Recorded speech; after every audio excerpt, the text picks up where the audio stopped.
Yeah. All right, good evening. I'll go ahead and call to order the Policy and Audit Committee meeting for today.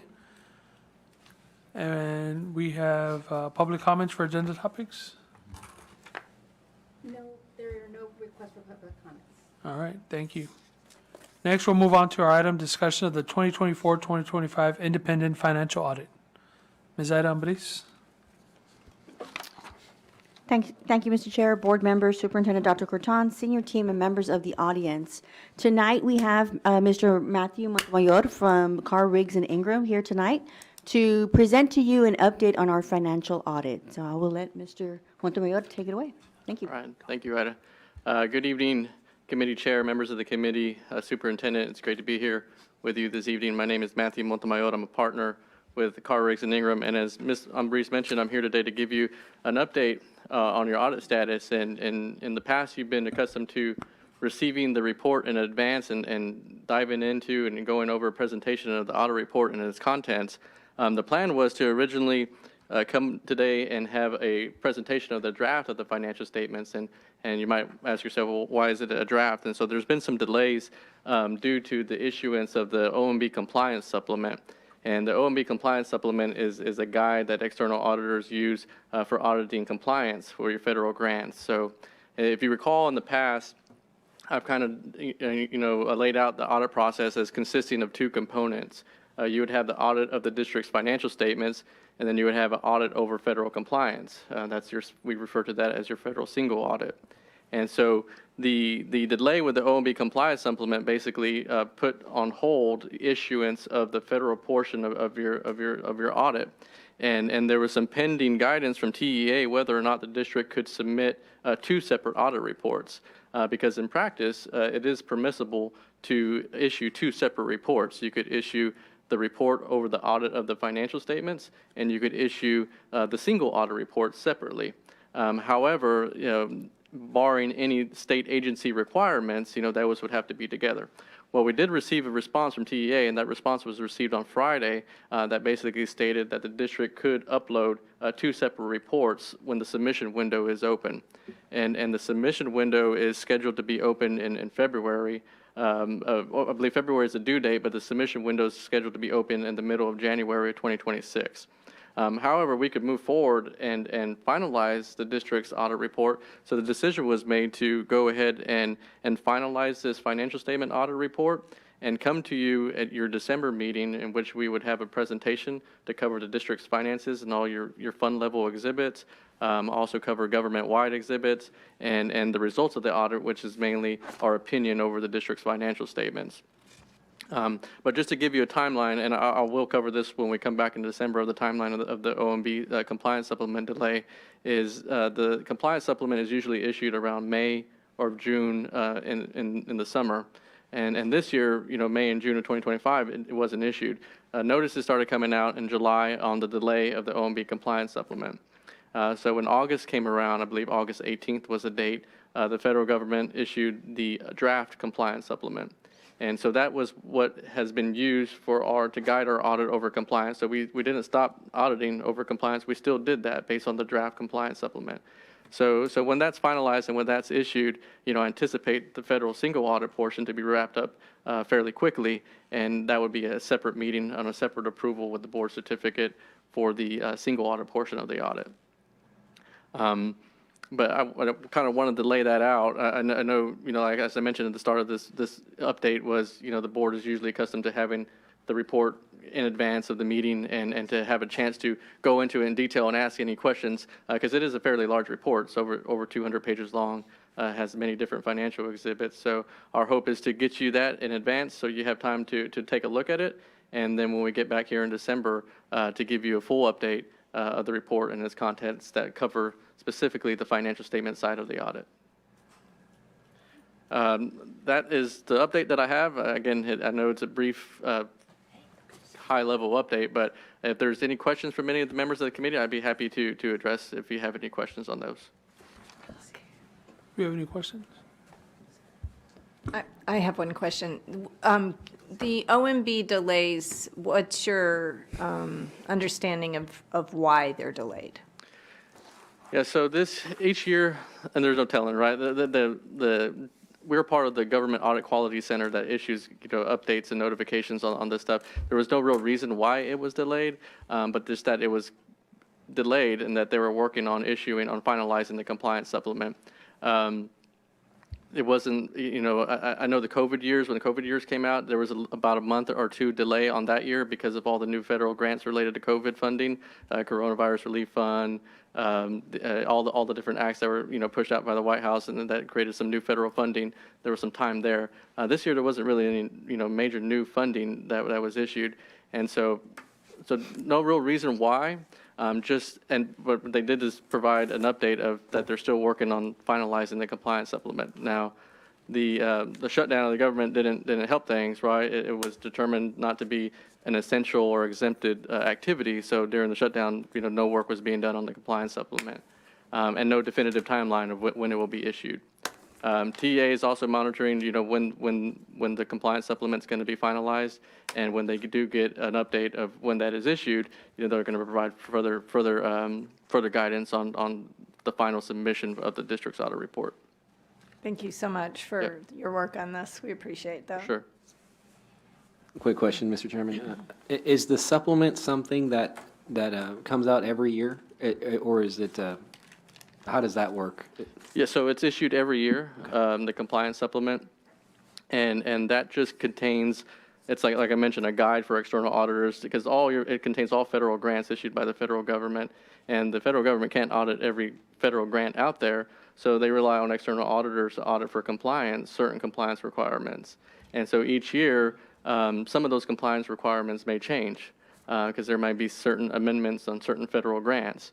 And so they might want auditors to look at an element of reporting, compliance with reporting requirements, or an element of eligibility. Eligibility requirements have changed. So those could change each year, and that's why the compliance supplement is issued each year to cover which compliance requirements to audit. Got it. Thank you. Any other questions? You got anything? Just a quick question. Go So ahead, Doc. you've got nothing for us on the regular board meeting tonight. Right. What about December? Yes, Dr. Pettis, good question. So we are planning to come back here in December at your board meeting. I believe we're going to be in a committee meeting before and have a chance to dive into the audit and its contents, the report and its contents. And that will be a full presentation composed of PowerPoint, similar to the way I've done last year.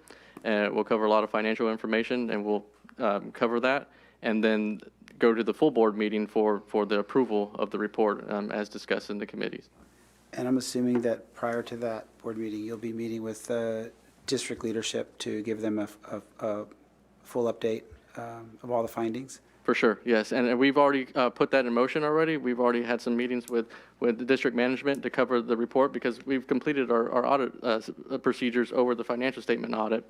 And so we have, some good exhibits and good financial information to review with the district, and the results of our procedures as well. So we've kind of already put that in motion. But I think we are planning to go ahead and have another final meeting before the December 2nd and December 3rd meeting, your regular meeting. Awesome. Thank you very much. Yep. Appreciate you. Yep. All right. Thank you, Matt. Thank you. If there's no other questions, I'll adjourn the meeting.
Good afternoon, good evening, everyone.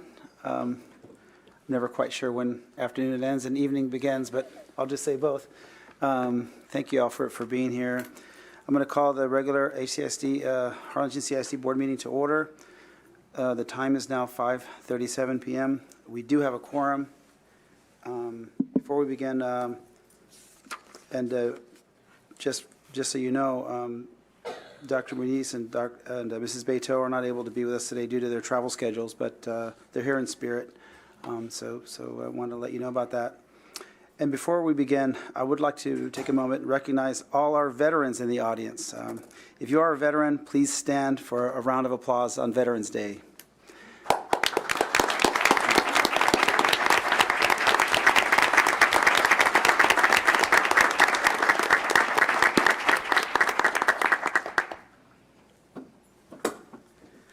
Thank you for your service and appreciate all that you do. Thank you for your service. All right. Next item on our agenda is a moment of silence. This evening, we dedicate our moment of silence to Maria Jameson. Ms. Jameson was one of our teachers at Vernon World Languages Academy and a Teach for America alumni. During her time in our district, she touched the lives of so many. On behalf of the Board of Trustees and the district, we extend our deepest condolences to her family and to our faculty and staff at Vernon. She will be greatly missed. Please join us in a moment of silence.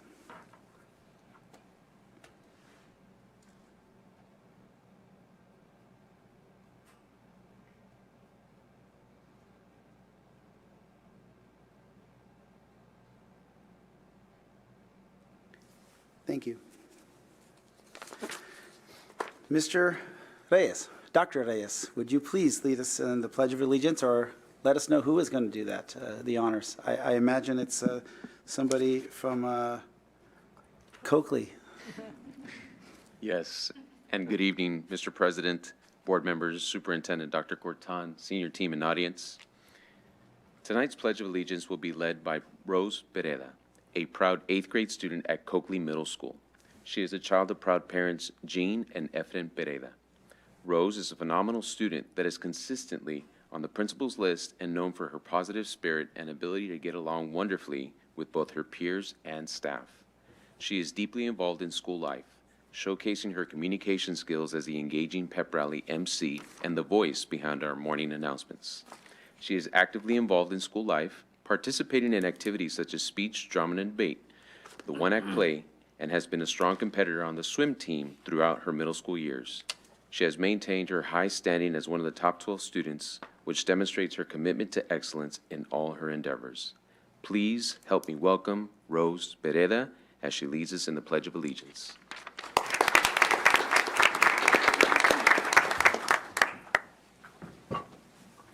I pledge allegiance to the flag of the United States of America and to the republic for which it stands, one nation, under God, indivisible, with liberty and justice for all.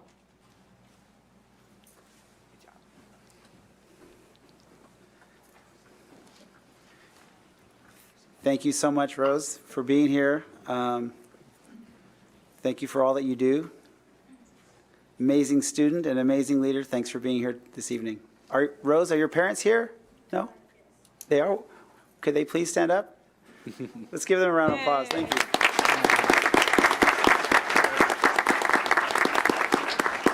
Thank you so much. All right, at this time, we go into our favorite part of the evening, the awards and recognition.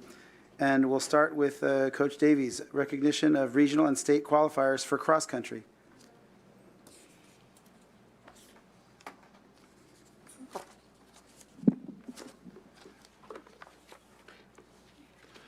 Good evening, Mr. President, Board of Trustees, Dr. Cortan, senior team, and audience. Tonight, we are pleased to recognize regional and state qualifiers for cross-country from both of our high schools. Would members of the board, Dr. Cortan, and campus administration please join us up front for photographs. Parents, we encourage you to position yourself and take photos, but please wait until our HCISD photographer has finished. Thank you. State qualifier from Harlingen High School South Girls Cross Country, Jessica De Leon.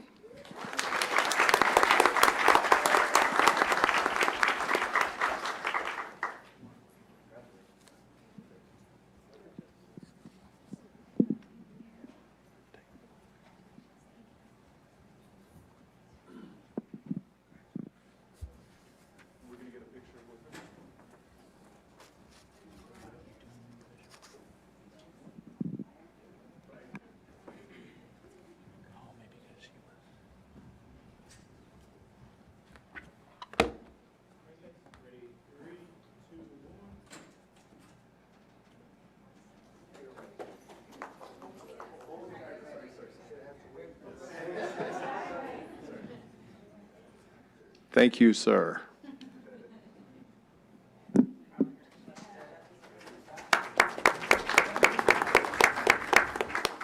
State qualifier from Harlingen High School South Boys Cross Country, Kai Sepulveda.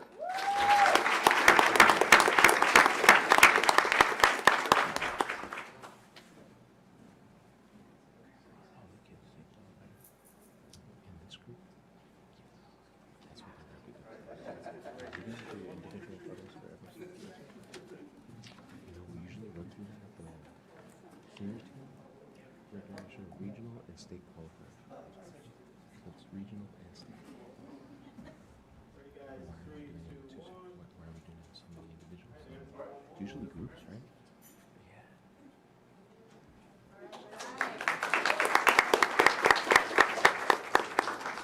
Regional qualifiers from Harlingen High School South, led by Coach Montalvo, Coach Alfaro, and Coach Robles. If you guys would join us for the group picture.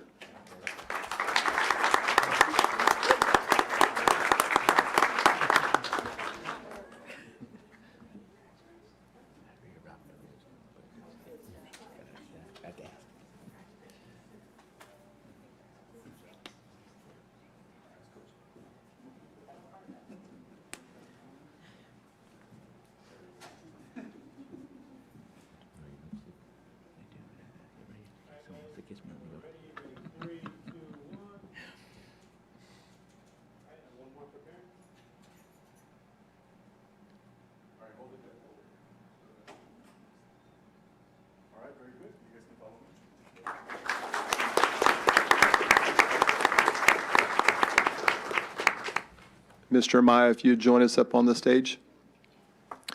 Regional qualifiers from Harlingen High School, coached by Coach Ambrose, Coach Eastless, and Coach Galvan, males and females.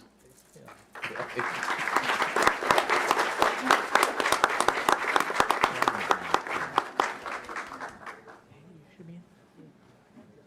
don't remember Josephine. What's his name? Joseph. I think it's secondary. The celebration of your leadership as well as the principals and everyone. Well, thank you, Jay. I appreciate that. I take back all the bad things he said about you. I'm sure there's only one thing. Okay, I get that.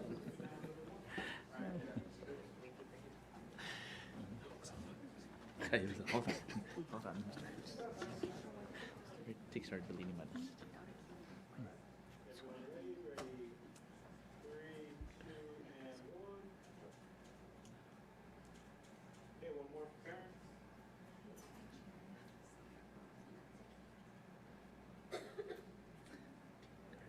She's the biggest chairman.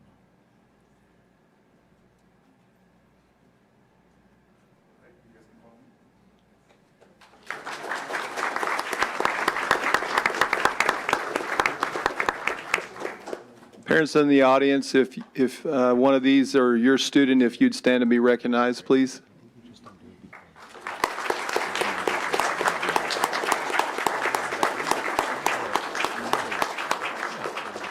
Something that you know, and I'm sure Dr. Perez could also reiterate, is really track season ends in the spring. They take off probably a couple of weeks, and then they resume training, and they go all the way through the summer running. You probably see them all over Harlingen running, getting ready. The Rio Grande Valley is probably one of the most competitive regions in the state of Texas in 5A and 6A cross country. Our kids are representing us at a very high fashion. So thank you for your work, coaches. Thank you for your efforts, students. Appreciate it.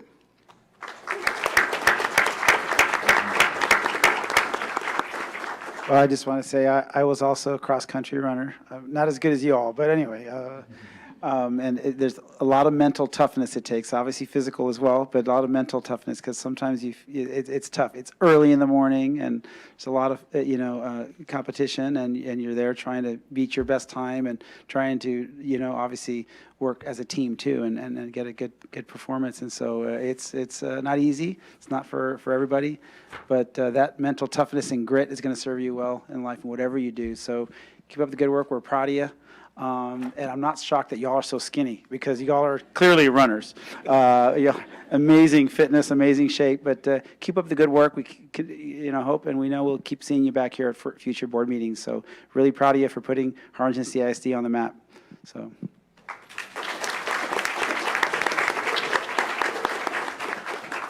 Awesome.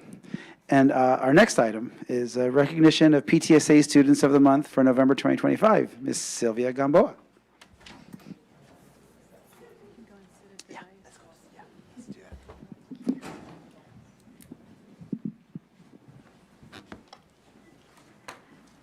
Good evening, Mr. President, board members, Dr. Cortan, administration, and audience. This evening, we will recognize our November PTSA Students of the Month. Our students represent the PTSAs of Harlingen High School, Harlingen High School South, Harlingen Collegiate High School, and Harlingen School of Health Professions. We hope you enjoy.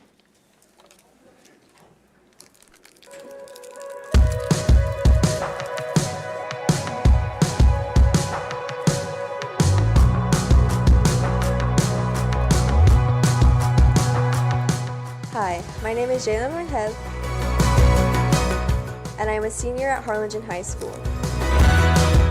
This year, I am captain of the Cardettes dance team, a member of PTSA, National Honor Society, Rotary Interact, Law Enforcement Club, Cotillion Club of Harlingen, and I am also top 10% of my class.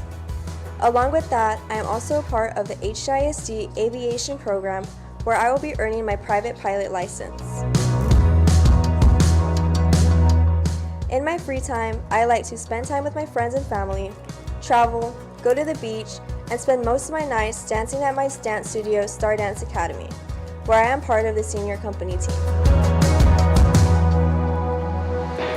After high school, I hope to attend the University of Texas at Austin and major in aerospace engineering and hope to continue my flight journey.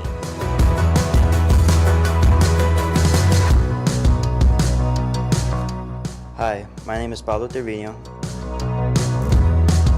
and I am a senior here at Harlingen High School. This year, I am part of PTSA and Cards for Christ. I'm also in the top 10% of my class, an AP Scholar, a College Board Ambassador, and one of only 11 students at HHS concurrently earning an associate degree.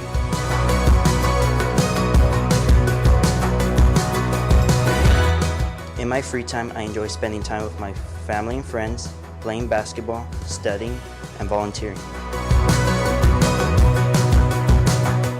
After high school, I plan on attending the University of Incarnate Word and majoring in healthcare sciences and work toward earning my doctorate in physical therapy.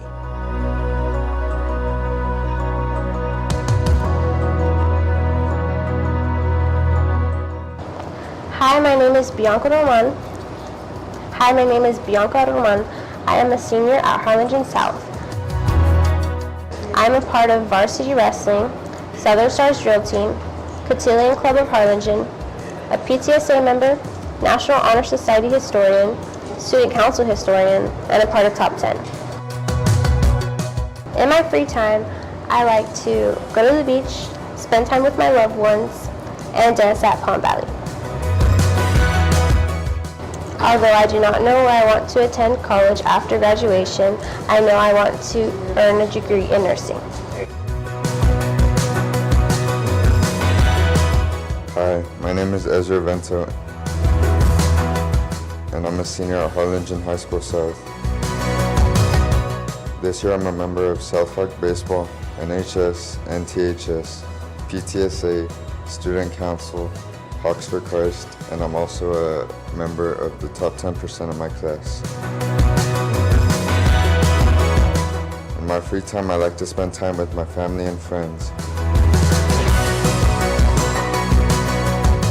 And after high school, I plan to attend Texas A&M and major in aerospace engineering.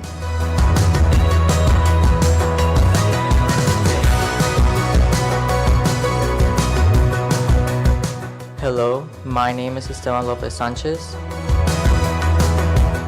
and I am a senior at Harlingen Collegiate High. During my time at ACH, I have been involved in various student organizations, including Student Council as a former public relations officer, the National Honor Society, ACH Student Ambassador Group, Yearbook Club, Big Future Ambassador, the Education Pathway, and TAFE.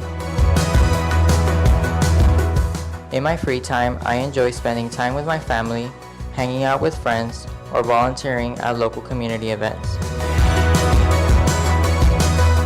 After high school, I plan to attend UTRGV and major in bilingual education and minor in accounting. Hello, my name is Isabel De Leon, and I am a senior at Harlingen Collegiate High. During my time at HCH, I have been a part of PTSA, National Honor Society, Yearbook Club, President of Student Council, President of the Student Newsletter Club, Art History Secretary, Representative for the Student Advisory Board, Big Future Ambassador, member of the Computer Science Pathway, and a volunteer at my local Veterans Affairs office. In my free time, I enjoy hanging out with my friends, volunteering for my community, and binge-watching Friends after school.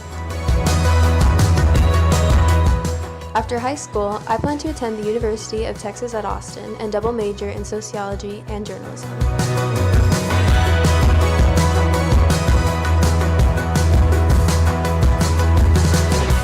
Hi, my name is Michelle Verdines, and I'm currently a senior at Harlingen High School of Health Professions. During my time at HCHB, I have been Vice President of the National Honor Society, Secretary for the Rotary Interact Club, ranked top 10 of my class, a member of the National Technical Honor Society, a PTSA member, Spanish Club member, and an AP Scholar. I'm also a part of the Medical Assisting Pathway here at HCHB. During my free time, I enjoy spending time with my family and friends, discovering new coffee shops, baking sweet treats, traveling to new places, and listening to music. After high school, I plan to attend UTRGV, where I will major in biomedical sciences in hopes to becoming a physician assistant.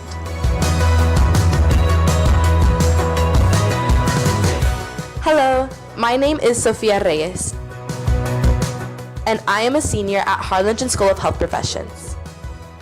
During my time at HCHP, I have been a part of PTSA, Class Officers, HOSA, Spanish Club, NTHS, NHS, Rotary, Hope Squad, and Cotillion Club. I am also in sports such as captain of varsity diving and a part of varsity swimming and varsity water polo, an AP Scholar with distinction. In my free time, I like to hang out with my family and friends, volunteer in my community, and travel. While I haven't decided on what college I will be attending, I want to major in neuroscience to prepare for a career in medicine.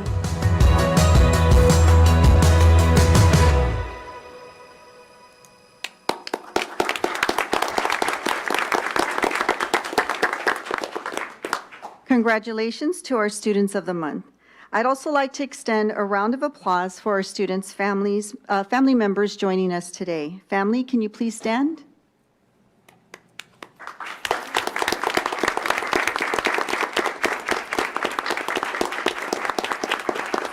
Thank you.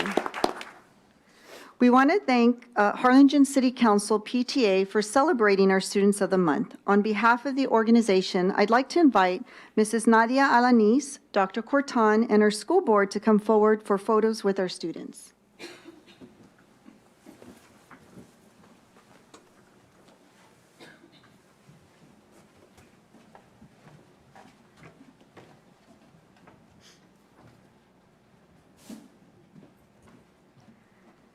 Students, as I call your name, please come up to the front. We will begin by recognizing the Students of the Month, followed by a group photograph.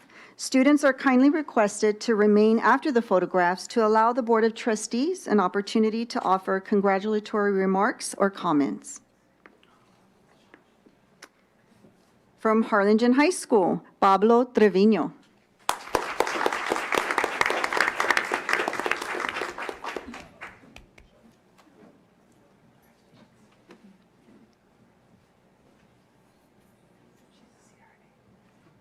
From Harlingen High School, Jalen Rangel.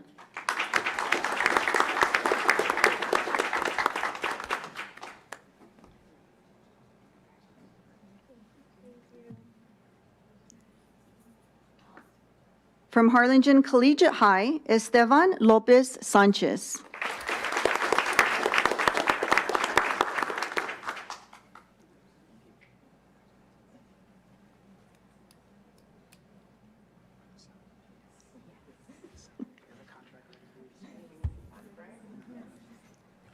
From Harlingen Collegiate High, Isabel De Leon.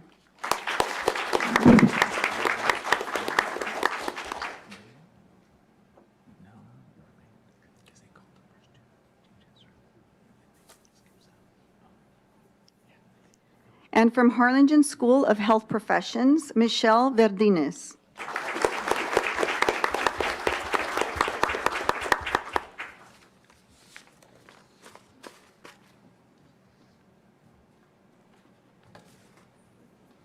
At this time, we ask our campus administration to come to the front for a group photo.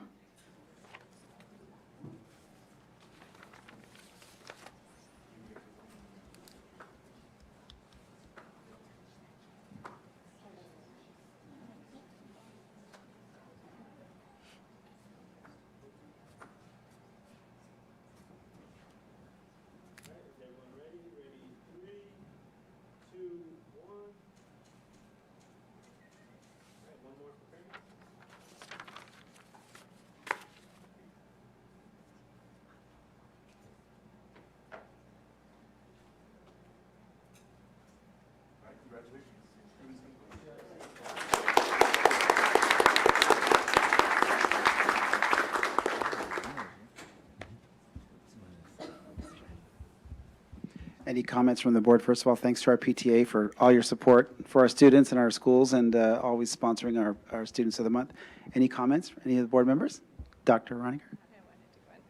You know, I was watching the video and watching you all watching the video and then looking at this background of passion and purpose kind of as a summary, and I'm like, you all are it, right? Like this, you can't do all the things that you are doing so well without passion. And every one of you is like, and this is where I'm going. This is what I'm doing. This clear purpose. We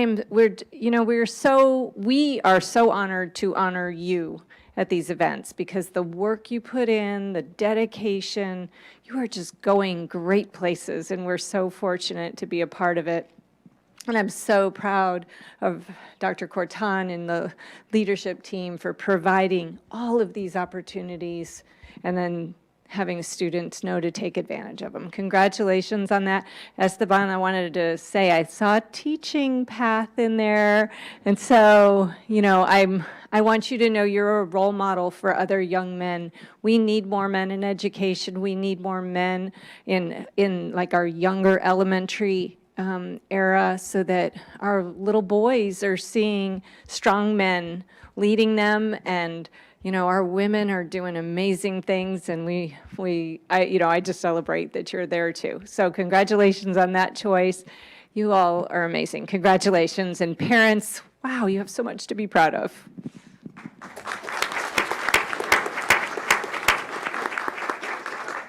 I'm just going to add just a little bit to that. In addition to watching you all watch the video, I think one of my favorite things to do is watch the look on the parents' faces. It's so awesome. I wish sometimes you could be back here and see what we see.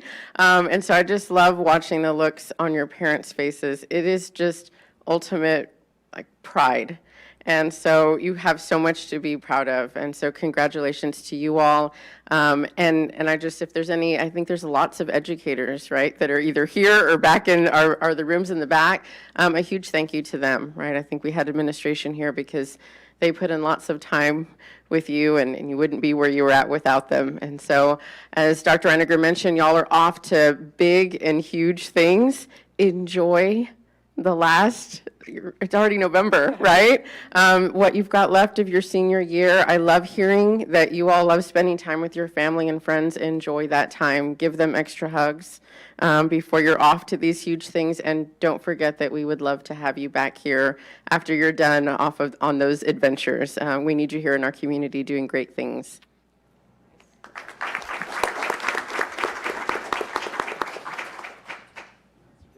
If we could just have the parents stand up one more time. We want to give you another round of applause, please. If your parents still here, yes? Awesome. I think I agree with Gina. We want you back here. We need this community needs more leaders, more professionals like you, whether you're teachers, educators, whatever you, accountants, lawyers, physicians, whatever you're going to do, and the sky's the limit. We need you back in this community because there's, and of course, some of you are sitting behind this dais here, leading the school district as well. So just continue to do what you do, work hard, and you guys are already showing that your hard work results in great outcomes and great results. But remember, tougher times are ahead. Every time you go, there's more competition. So fail fast, fail forward. Just approach every day with humility and a growth mindset and keep working it. These are all moments of learning and getting better and everything else. And so you have your family behind you every step of the way and a whole community in Harlingen and ACISD. So we have high expectations of you, but probably not as high as you have of yourselves. So we're proud of you. Congratulations again.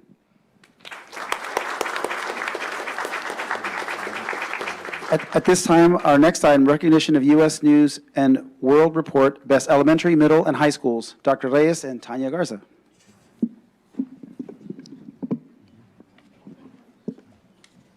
Good evening, Mr. President, board members, Superintendent Dr. Corton, senior team, and audience.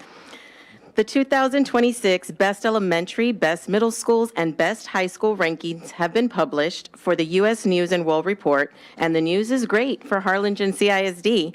We had 7 schools earning Best Elementary School Award, 2 schools earning Best Middle School Award, and 2 schools earning Best High School Award because they placed amongst the top 40% in the state. More than 46,000 public elementary schools, more than 23,000 public middle schools, and nearly 18,000 public high schools were ranked. Some schools with wider grade spans were ranked in 2 categories, which you will see here today. Elementary and middle schools were assessed on their pupils' proficiencies in mathematics and reading, as measured by the state assessments. High schools included specific data on enrollment, graduation rates, student body, and state assessment results. For all 3 levels, half of the ranking formula were the results of the state assessments themselves. The other half were the results of the context of socioeconomic demographics. In other words, the top-ranked schools are high-achieving ones that succeeded in educating all of their students. We are so proud of our HCISD U.S. News recognized schools. And at this time, Dr. Perez, I'm going to turn it over to you and the board for some congratulatory remarks as we then go back and introduce our campuses.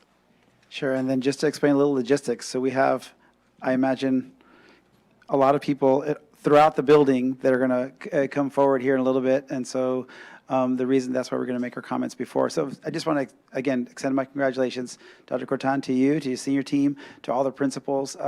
We are, again, putting Harlingen CISD on the map yet again. I think we have 2 more schools than last year that are getting, this highlight U.S. News and World Report. This is a big deal for Harlingen. We have a great deal of pride in our public schools, and we continue to have much, better student attainment, better outcomes, and providing more educational opportunities for our kiddos. So super proud of what we're doing, and especially because we're doing it in all areas. We really believe deeply about the holistic education of our kids. So academics are very, very important, but also we believe in the fine arts, right? And all the arts, music and visual arts and everything else, dancing, everything. And you've been to our Performing Arts Center, you've seen it all. And in addition, of course, our athletics. And so we really believe in the holistic education of our kids. And again, I think it's testament to all the awards that we've gotten. So we can't wait to celebrate you here tonight. Any other board members have any comments? Well, I just want to say congratulations again. I think that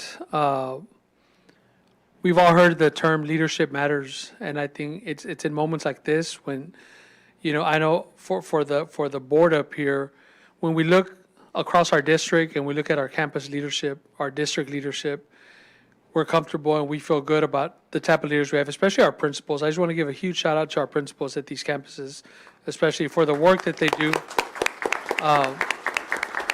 Because leadership does matter, and we see it when we get recognition like this. We know that these are the best schools, but to get recognized and to put us on a national spotlight like that is a huge deal, and it sets the bar for the other campuses to kind of want to get on that list and just continue to grow that list. But we're proud of these campuses. We're proud of all of our campuses. We're proud of our campus leadership teams, and congratulations to everybody. Just a couple of quick thoughts, too, and I agree with everything that my colleagues have said. Our community has extremely high expectations for our schools here in Harlingen. The board of trustees has extremely high expectations for those outcomes, for student achievement, but no one has higher expectations than the principals at each of these campuses for their own campuses. And so to have an independent organization come in and rate schools like they are, and saying that 11 schools in HCISD have achieved this, have this credential is amazing. And I would put it up against any other school district in South Texas. We're offering a product that our kids are benefiting from, learning from, and we're just extremely proud. So great job, everybody that's involved. Dr. Cortan, congratulations to you and for the things that are happening here in HCISD.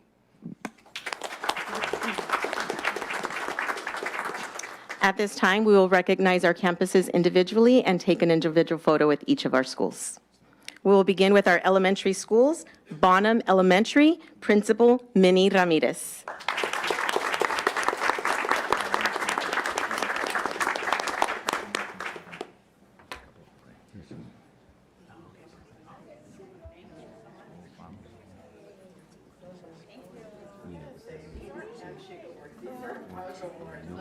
This one, the one that you're talking about falls under this category. So okay, good.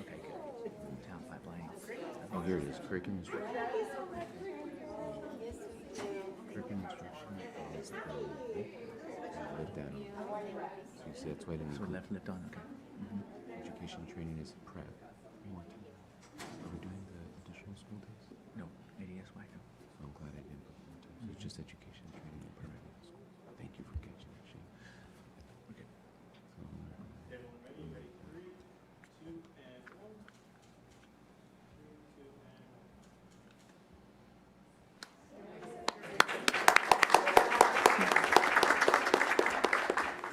Our next campus, Bowie Elementary, Principal Sabrina Garza.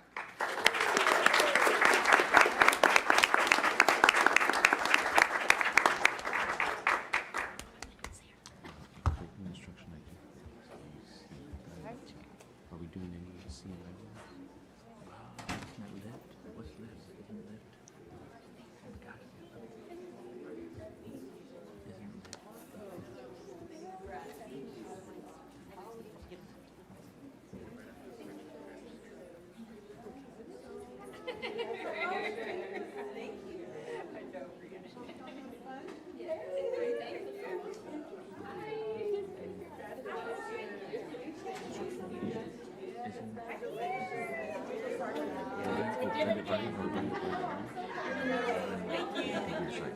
Oh, okay. I was wondering if they bring that up. I was like, I better have it. But I'm glad you have it. So no, we did not hear.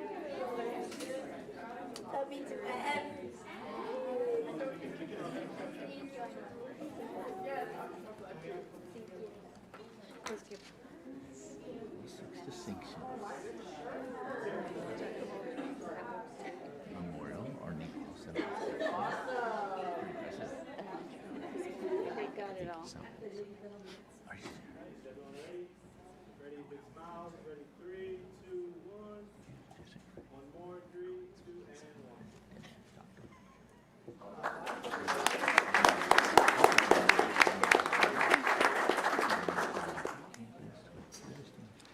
Our next campus, Crockett Elementary, Interim Principal Gracie Gutierrez.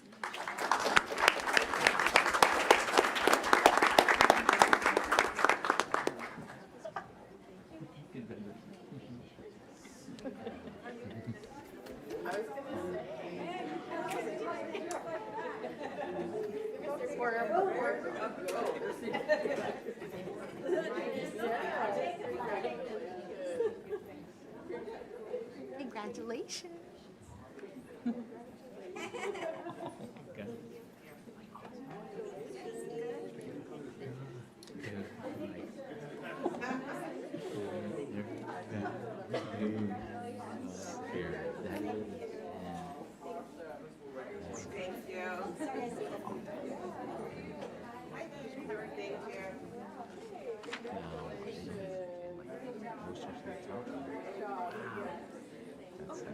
I was like,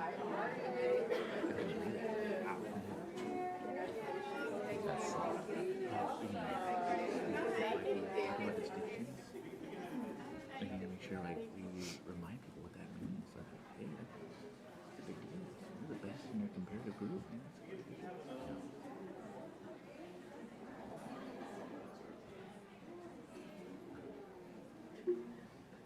Alright, is everyone ready? You guys, big smiles. 3, 2, 1. 3, 2, and 1. How many do we have? We have parents. Parents.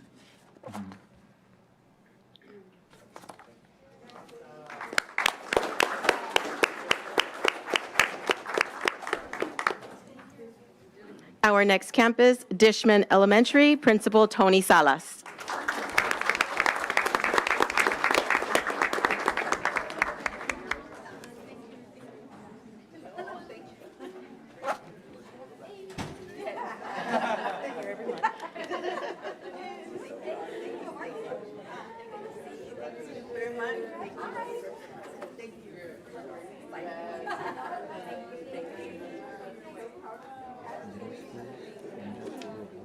Yes, because of the 8th grade, do they get 2? I want to mention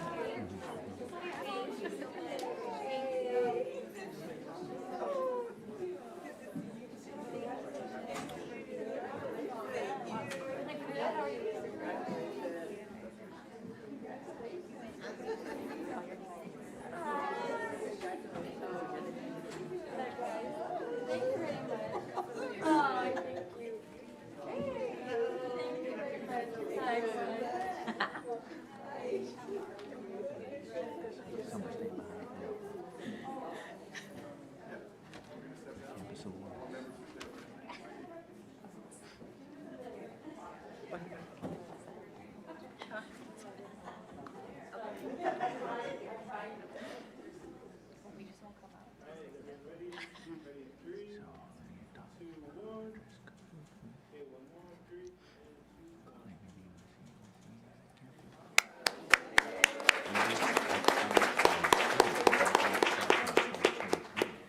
Our next campus, Dr. Rodriguez Elementary, STEM Academy, Principal Adriana Ariano.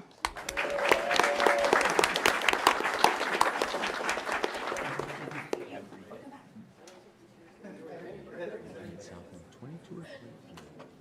I think it was 22. Yeah, and then he went to Mecca, graduated Mecca.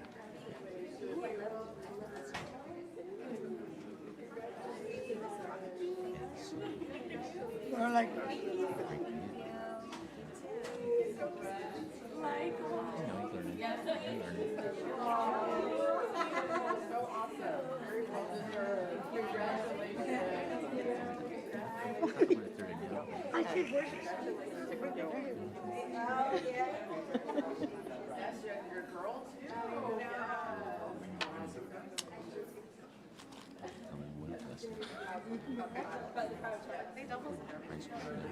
Never get that done.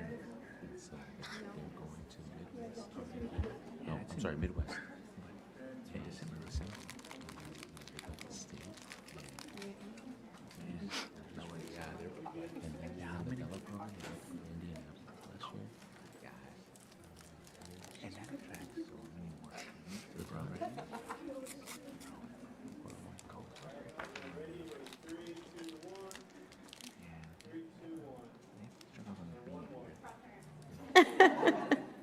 You have to want to do all this. Oh, yeah.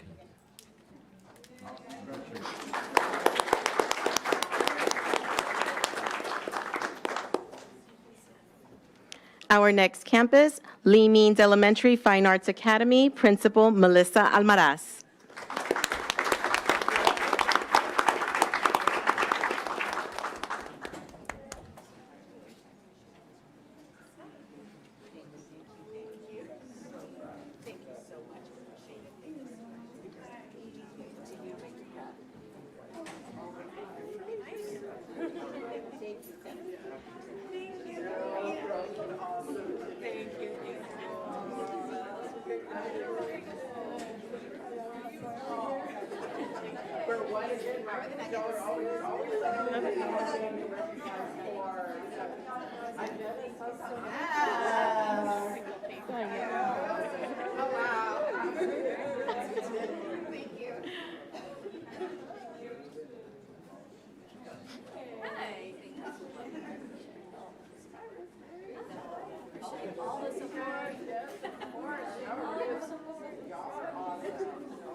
Our next campus, Zavala Elementary, Principal Beatrice Cruz.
Big smiles, ready, 3, 2, 1. One more, 3, 2, 1. All right, hold it, I'm the parent. All right, big smiles, everyone. Ready? 1, 2, and 3. One more. 1, 2, 3. Excellent, very good.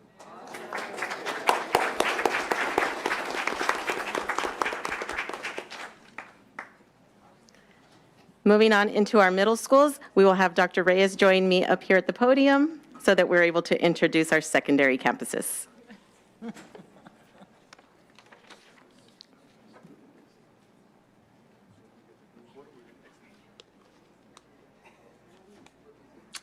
Thank you. And next we'll be recognizing our middle schools U.S. News and Best Schools report, beginning with Memorial Middle School, led by Mr. Bill Snavely.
And our next school is extra special because they actually want it in two categories, middle school and high school.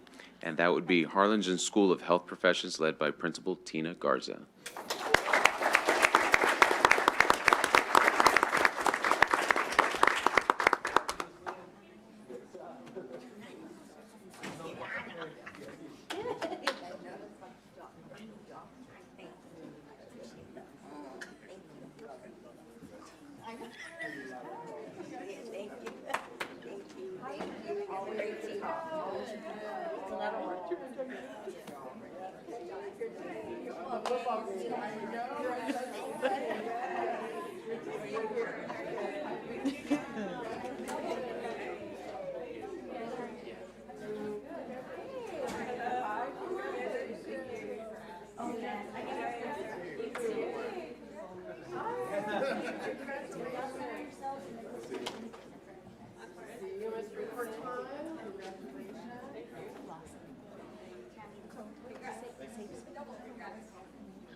It was very good training. 3, 2, 1.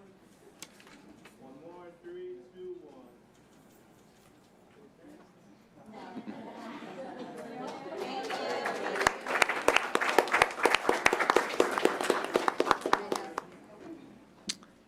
And our last school being recognized today in the high school category, of course, is UTRGV, Harlingen Collegiate High School, led by interim principal Imelda Trevino, who could not be with us tonight, but Mrs. Hernandez is here, their assistant principal.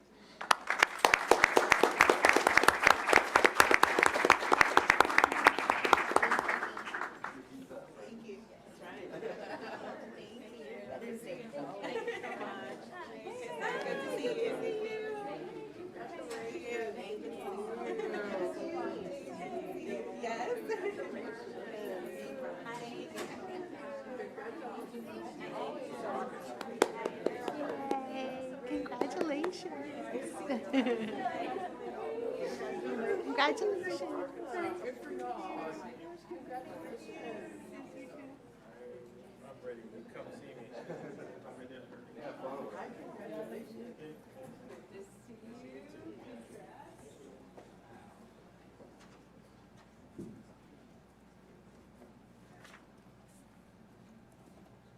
Ready, guys? 3, 2, and 1. One more. 3, 2, 1.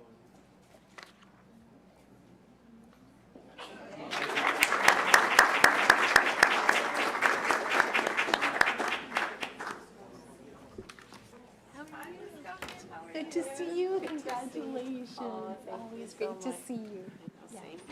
Well, that was super exciting. Thank you all very much for that.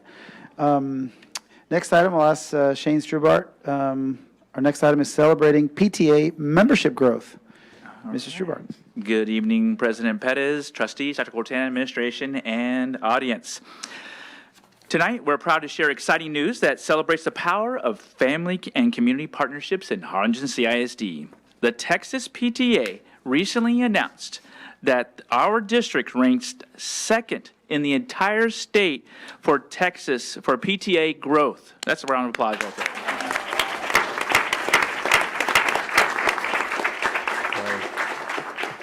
At the end of last year, ACISD had 2,719 registered PTA members.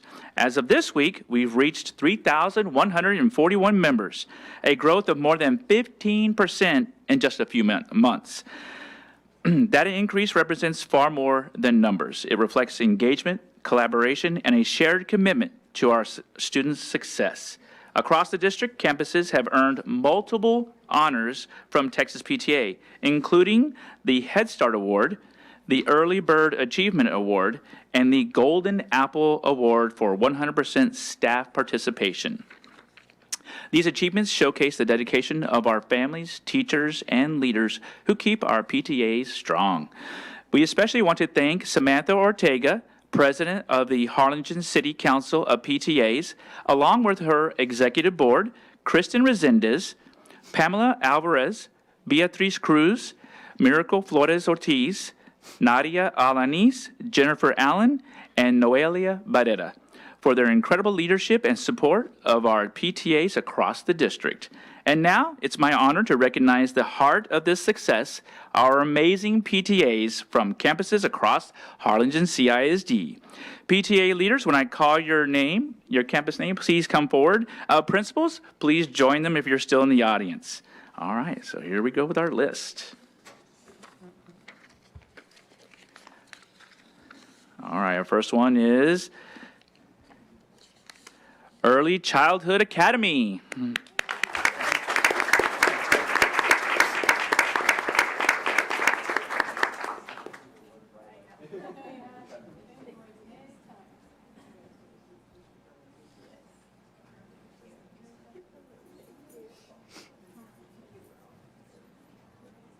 Oh, we're going to take individual photos with each PTA. Sorry.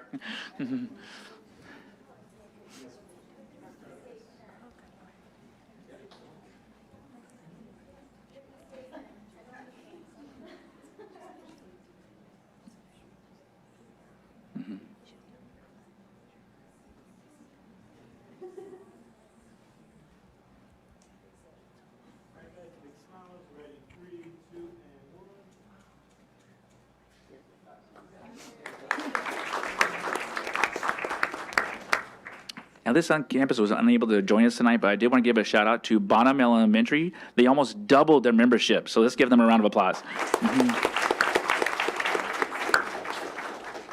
Our next one is Crockett Elementary.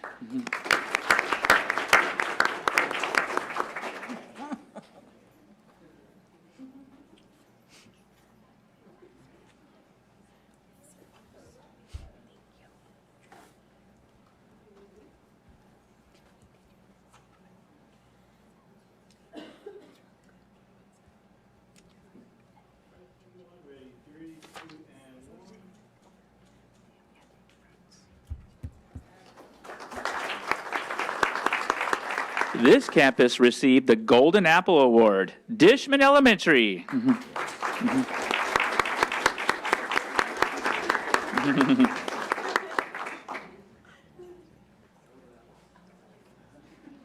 Golden apples.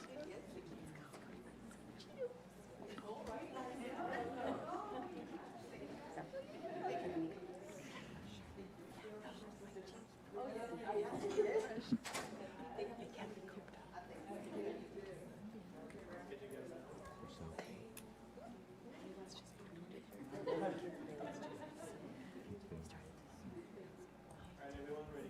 3, 2, 1. One more. 3, 2, 1. This campus doubled the membership. Dr. Rodriguez Elementary. There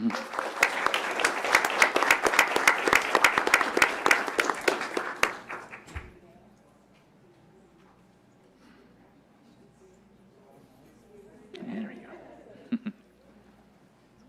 Congratulations.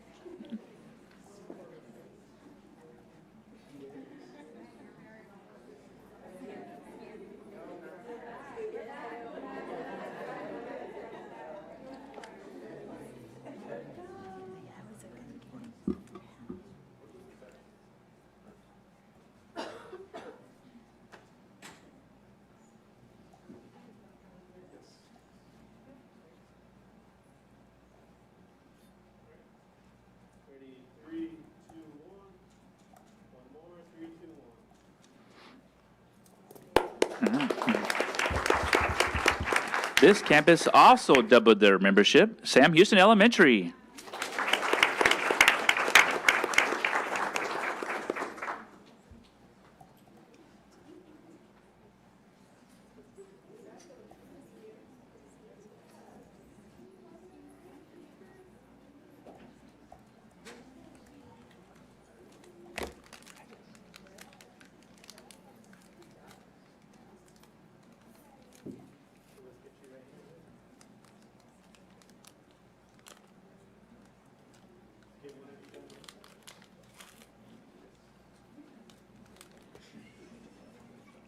All right, everyone. Ready? 3, 2, 1. One more. 3, 2,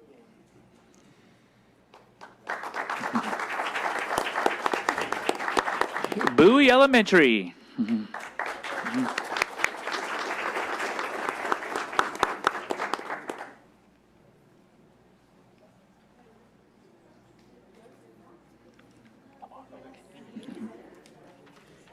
Oh, you're by yourself.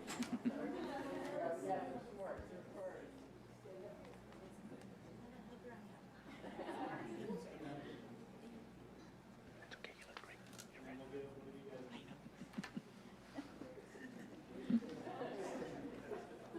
All right, everyone. Ready? 3, 2, 1. We got one more.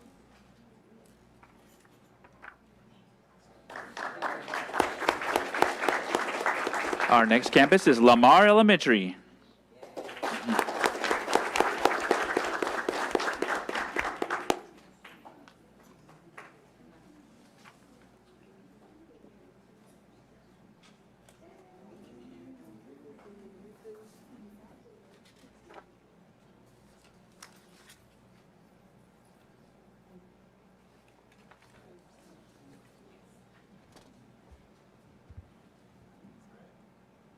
Ready? 3, 2, 1.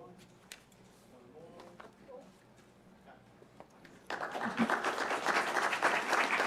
This campus also doubled their membership this year. Lee Means Elementary.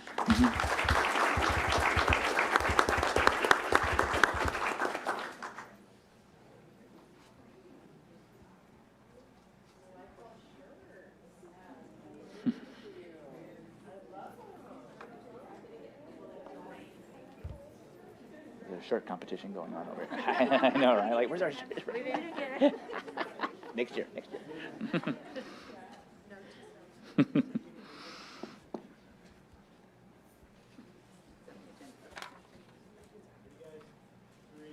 1.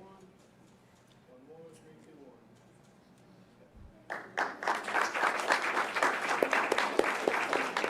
1. Our next campus is Stephen F. Austin Elementary.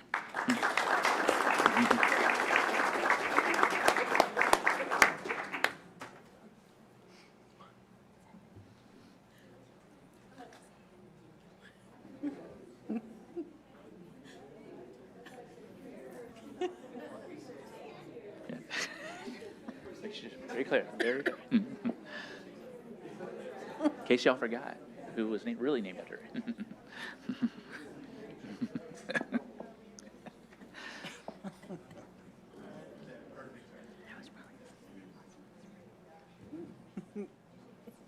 Ready, guys? 3, 2, 1. One more. 3, 2,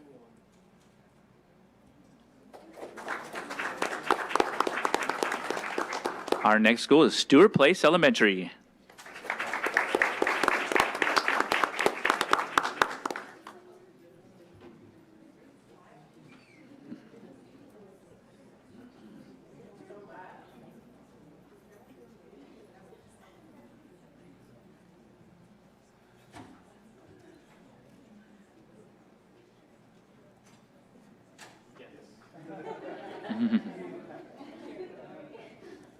Ready, guys? 3, 2, 1. Last one. 3, 2, 1. Our next school is Travis Elementary STEM Squared Academy. Ready?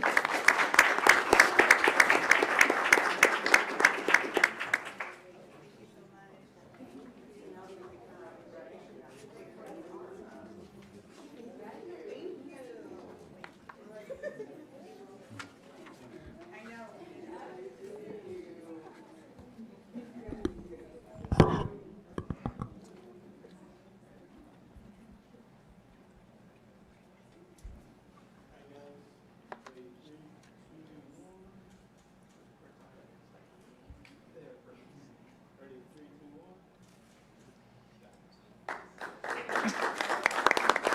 Our next school is Treasure Hills Elementary.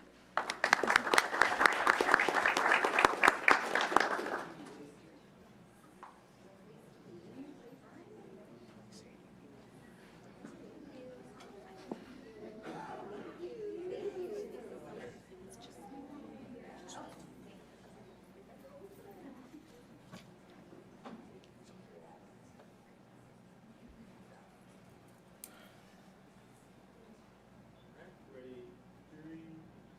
and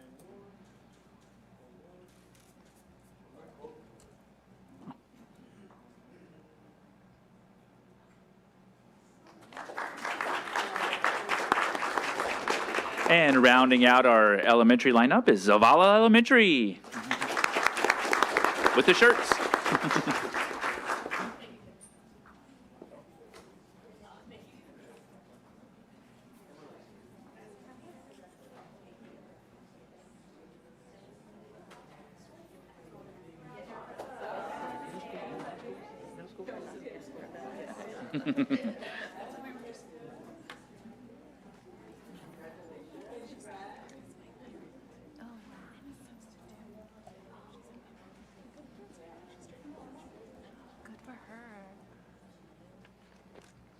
Ready? 3, 2, 1.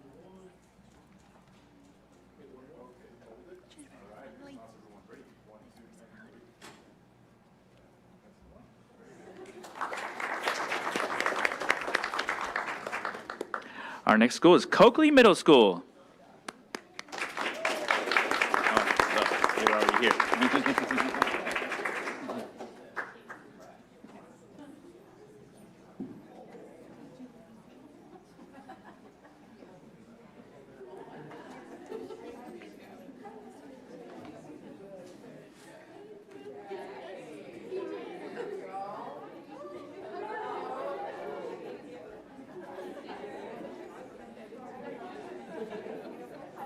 They cheated. They had to be here. Oh, yeah, okay. Kind of stacked the deck over here.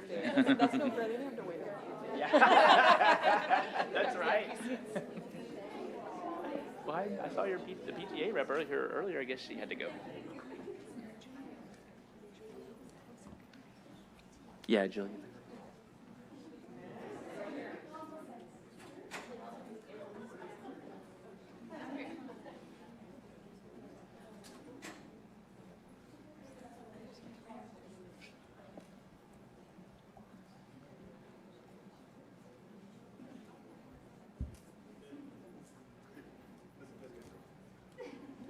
All right, guys, ready? 3, 2, 1.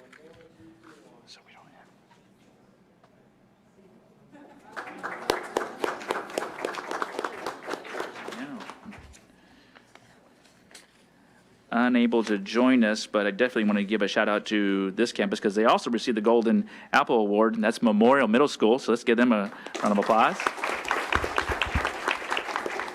And many of these campuses will be receiving the Golden Apple Award. They just recently earned it, and they have submitted the paperwork. So I just want to put that out there. So our next campus is Bella Middle School.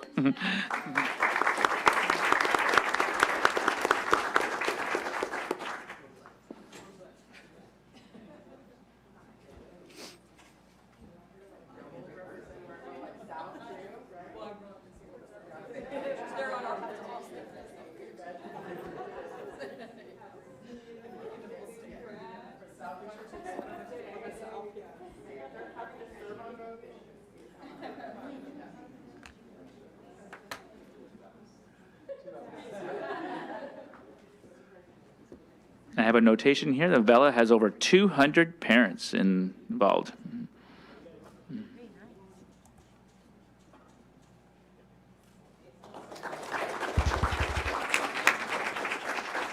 Let's hear it for Vernon Middle School.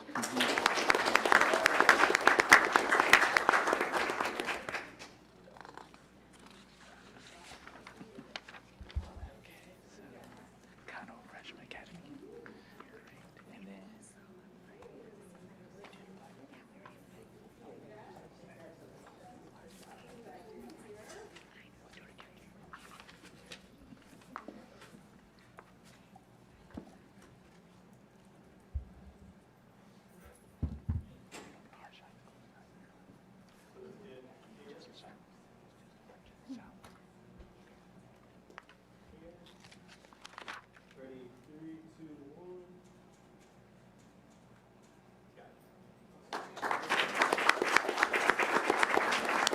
1. Here's one of those campuses that applied for the Golden Apple Award, Dr. Abraham B. Connell Freshman Academy.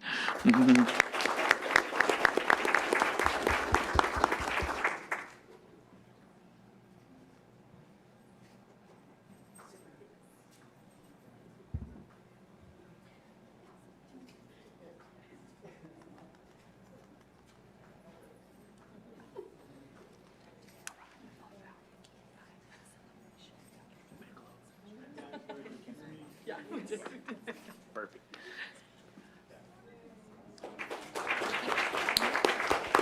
And our last school is Harlingen High School South.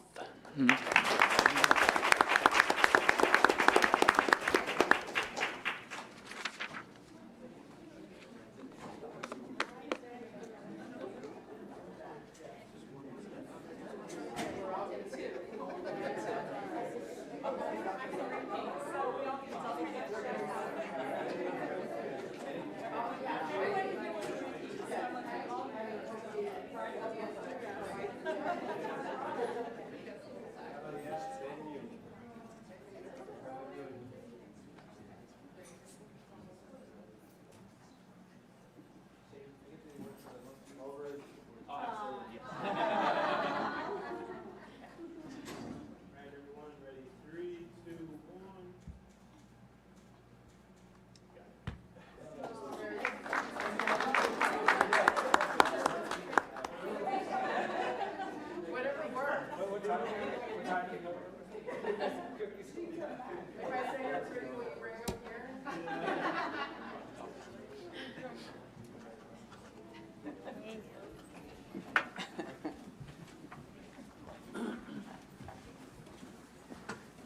Well, please don't leave. We have a few comments. If they already left, that's okay. But I welcome other board members' comments. I just want to say real quickly, I think we can, with statistical significance, predict student achievement by parental engagement. And we've talked about how when principals visit even unannounced, the classrooms, that's a huge, huge deal.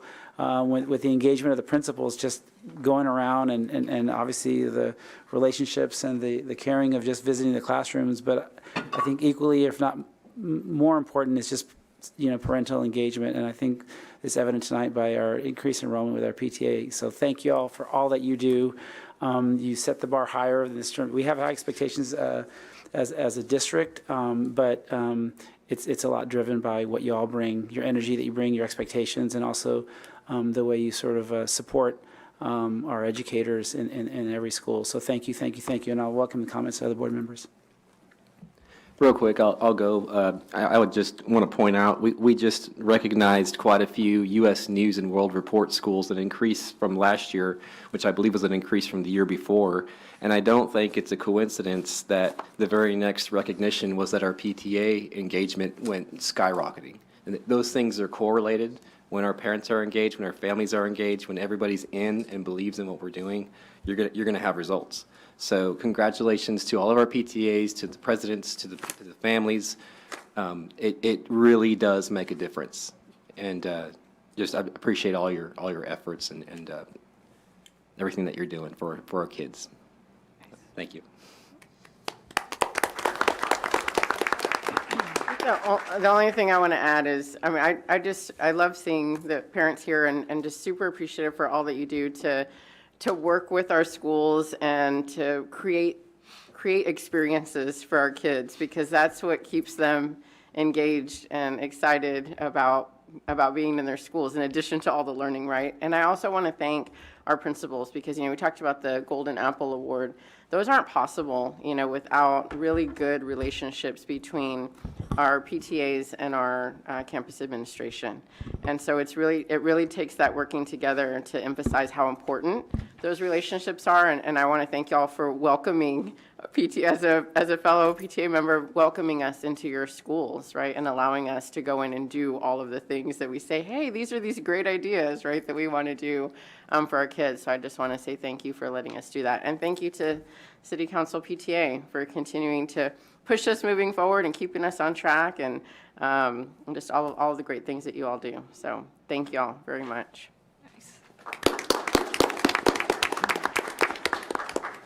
Dr. Corton. Thank you. Thank you for everything that you do. And I echo everything that they said tonight. But I will say this, that every time that I think of the success of a student, I always remind them that there's this entire army behind them that is kind of supporting them along the way. And so thank you to all of our PTA parents, because you set the tone at our schools and you model exactly what we expect. So a huge thank you for that. And then I'll also remind you all that we don't do great things alone. It takes an entire village to raise our students. And for me, something special about HCISD is that we've got such a wonderful community of leaders that come together. But that is also in our PTA. And then all of the activities, right? All of the hours that you put in, the dances, the snacks, the teacher appreciation weeks, it goes on and on and on. And I have yet to walk into a lounge or walk into a dance where parents are not happy to be there. So just a huge, huge thank you for that. And yes, it absolutely starts at home. Student success begins with the home. So thank you all for everything that you all are doing, and just the contagious desire to be part of PTA. So thank you all. Awesome. Thank you guys for being here. Appreciate you so much. At this time, another favorite part of our board meeting is our principal's report. And I'll ask Elizabeth Minto Bauer to come up, and obviously representing Coakley Middle School. Thank you so much. Let me adjust this a little bit. I think we're good. Good evening, Mr. President, board members, Dr. Corton, administration, and audience. I want to start off by saying thank you for giving us the opportunity and privilege to stand before you today to explain or to show and highlight the amazing things that are happening at Coakley Middle School.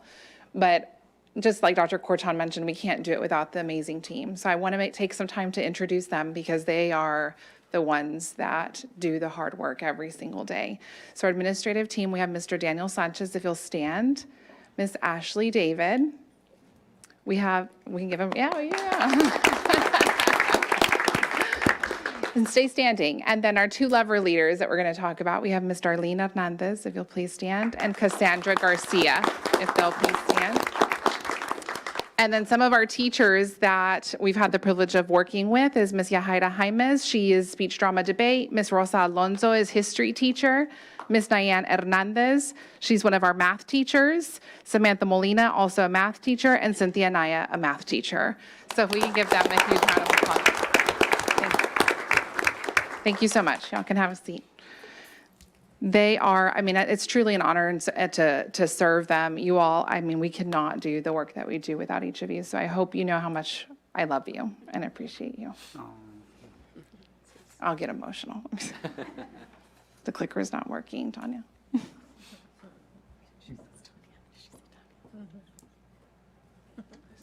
So at Coakley Middle School, the legacy of being simply the best looks different for all of us, and it encompasses in so many ways. And it started back in the 60s when Mary Coakley really set the standard and trailblazed the way when she donated the land that Coakley Middle School sits on today and was one of the first real estate agents in our area. So she really set the standard of what simply the best looks like.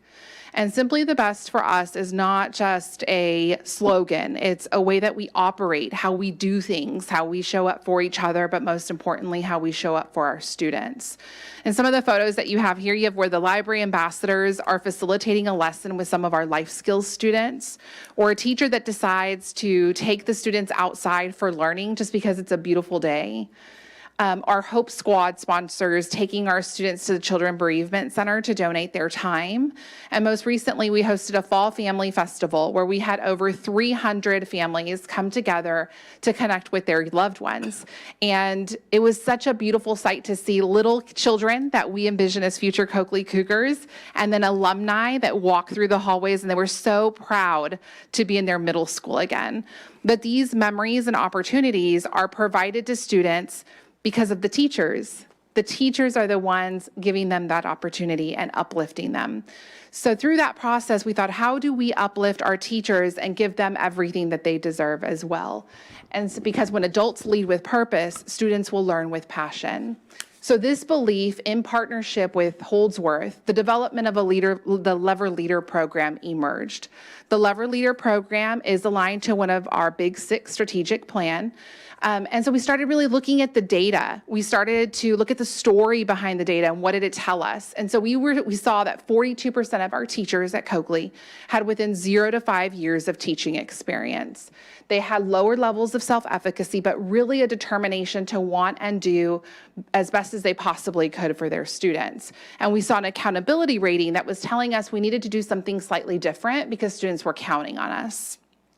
So the Lever Leader model emerged, and a mentor once told me, teachers first, students always, and we hold this to the core of what we do. If we provide systemic and individualized support to teachers, the students will be successful, and that is exactly what this model looks like. A part of their time is spent on instructional support and building capacity, and that can look different for every novice teacher. It can include co-teaching or lesson planning, data disaggregation, or immediate coaching and implementation while in the classroom. And the other part of the Lever Leaders' time is they're teaching their own students in their classes. And the beauty of this model and the balance that it has is that it's relevant and it's real and it's rooted in student outcomes. Now, the teachers are the ones, again, that bring the Lever Leader coaching model to life because they receive the information, the feedback, and then they implement it in order to increase student achievement. And so here we have some of our teachers' feedback. You have Miss Anaya, who's here with us today, one of our 6th grade math teachers, and she says, I feel more effective and efficient. I've also noticed my instruction and planning has been better. Students are more engaged and they work hard. I've noticed so much growth in my class. We have an RLA teacher, Miss Ashley Bach. She said that her Lever Leader helped her feel more comfortable in the classroom implementing these new teaching strategies that help students succeed. And Miss Diane Hernandez, who's an 8th grade math teacher and also with us today, she says that it's incredibly effective with more ideas flowing freely, and they are able to bounce ideas back and forth. So it not only enhances productivity, but it makes the process enjoyable and more efficient. So this is where the lasting impact comes to life. In one academic school year, we were able to increase our score or increase our accountability rating to a B and 4 distinctions. And that's not because of a program. That's because of the people behind the program. That's because of the teachers providing the coaching, the teachers receiving that coaching and implementing it into the classroom in order to ensure that students are successful. And it's proof that when teachers feel confident and capable, the students do too. And so you see a shift. You see a shift in the instructional strategies that are being delivered in classrooms. You see students collaborating, whether it's in the cafeteria or the hallways or in their classrooms. And you see students volunteering their time now, wanting to give back to the community. And it's proof that when the teachers or adults get it right, when adults get it right, the students will rise to the occasion. And so we're just extremely proud of all the work at Coakley. And so I end my presentation with this picture. And this picture is our why. I took this picture at our 8th grade promotion ceremony last year from our vantage point looking out. And for us, it represents every student, every family member, every teacher. That is what makes Coakley what it is. And although we're celebrating such an amazing time for our students in this transition into 9th grade, it's representing something so much deeper. It's also representing all the co-teaching, all the lesson planning, all the PLCs teachers attended, everything they did to get students where they needed to be. And that is what makes Coakley Middle School simply the best.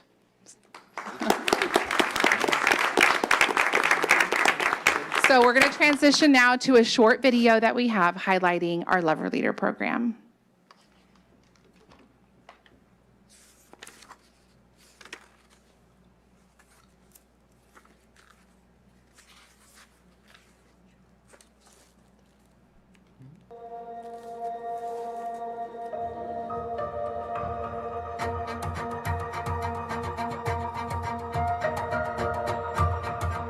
The Lover Leader program is a program created to help support our teachers. So we have 2 exemplary teachers who are our Lover Leaders here at Coakley Middle School, and they support our new teachers. They're between the 0 to 3 year mark. Sometimes they'll go into the classroom and they will observe them and see what areas they may need support in, and they'll give them some advice. They'll give them an action step, and they'll go back and check to make sure that that action step was completed. I think it's helped me realize that, there's your lesson plans and what you're actually teaching your kids, but it's also that structure. I think that was the main thing that I learned from her last year. It was, what are those routines and procedures that you're putting in place, and are you doing that with fidelity? She helped me be consistent with that, and it changed the game. As I reflect back in my first years of teaching, I would have loved to have seen this program implemented during my years, and that's why it makes me so happy to offer the support that I can for new teachers to build their confidence and see their success in their early years of teaching. Some of the common things that I help teachers with is building strong habits, specifically in classroom management, building strong relationships with students, and anything that they may need to build consistency in their teaching habits. I think if you're in this program, I think it's about being open and honest with your Lover Leader. I think, sometimes we get scared to look for that support, but with a Lover Leader, she's someone you can talk to, you can come with any question that you have.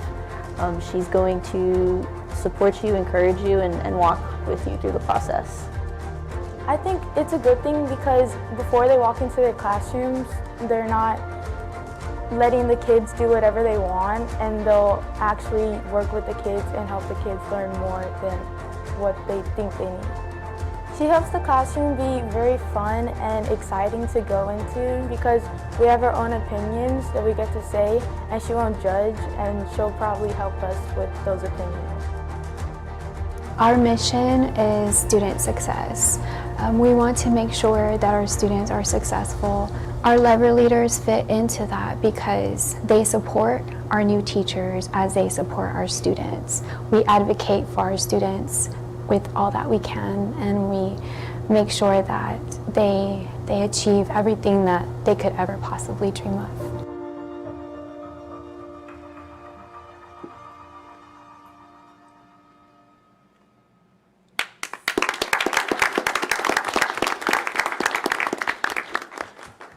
concludes our presentation. I don't know if you have any questions at this time. Wow, I'm sure we have questions. I'm sure we have a lot of comments. I'll sort of let my colleagues go first. Anybody want to go first? I'll go first. Dr. Ryan?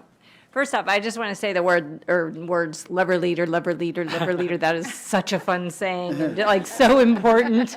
What a great program. And thank you so much for the presentation and for all of you being here and just the way you have come together and, you know, keeping kids right at the center. I love that. I was wondering if the lever leader program is in other schools in HCISD, or is this like you're launching and you're setting the stage, leading the way? I don't believe that there is another program at another school at this time. It was a combination of things. It was two teachers that had the skill and the will, right? That came to me wanting to do a little bit more, and in combination with an idea I had heard at Holdsworth. Right. And so we didn't have a choice but to do something differently. Well, I really appreciated the description of it and the way that, you know, it creates that shoulder partner in the classroom, because, you know, you have to have leaders at literally all levels, right? And so seeing how that's working and hearing the case study of that, and then it's playing out with your scores, right? So congratulations on taking, you know, crafting it for your school and with the talent and the passion that you all bring to Coakley. So congratulations. Thanks so much. Thank you.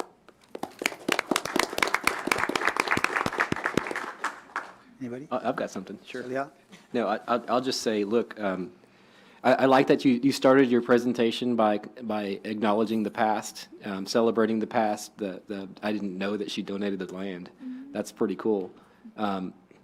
You know, Coakley has a wonderful legacy, and that's great.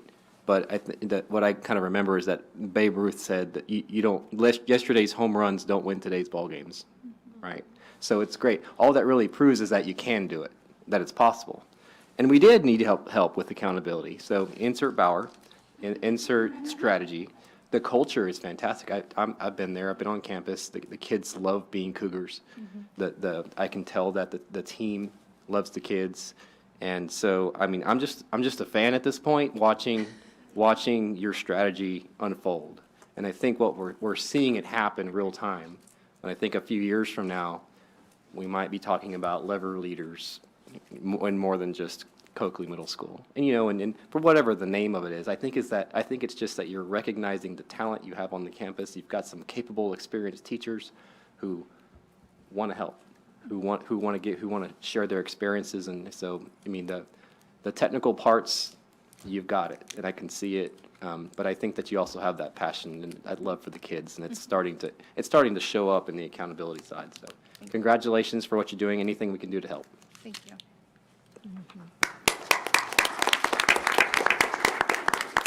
Anybody else?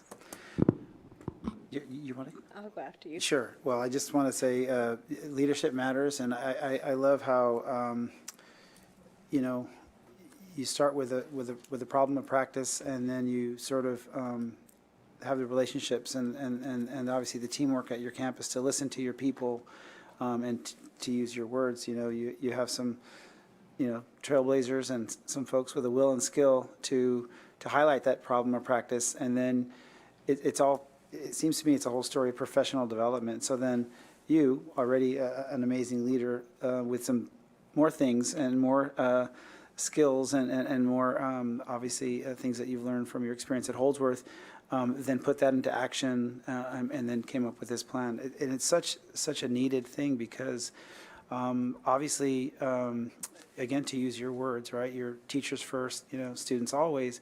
You have to equip the students, equip the teachers, you know, with the skills and the confidence, as you stated in the presentation, and the examples to know that what they're doing is going to work and to have confidence in that, because the students can feel that. They can feel that energy, they can feel that passion, right? They can feel that purpose, and then it fills them with passion and purpose as well. And so it's amazing, you know, the dividends that we're seeing in our district. by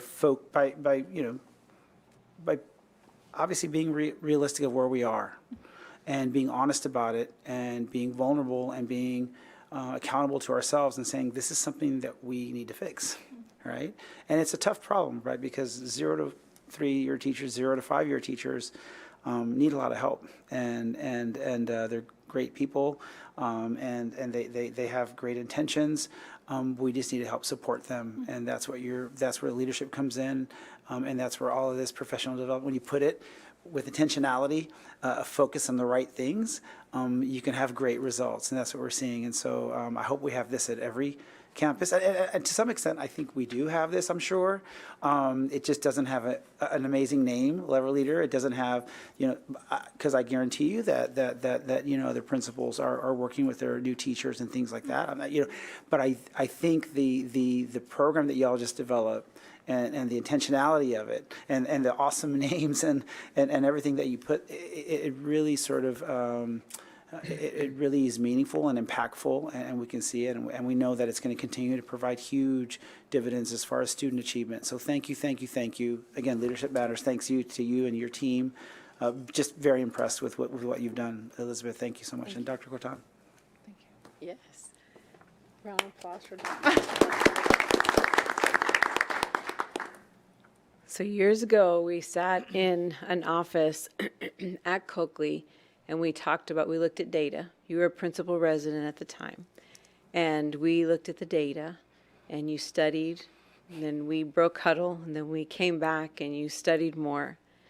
And I remember in that conversation, one of the things that you wanted to elevate is that the venue or the avenue to get to student success was going to start with one particular aspect of the work, and that was teacher voice. And I think of where you started there, and you started kind of changing and shifting the culture. And I think of all of the comments and all of what the video said today, and that's what it is, right?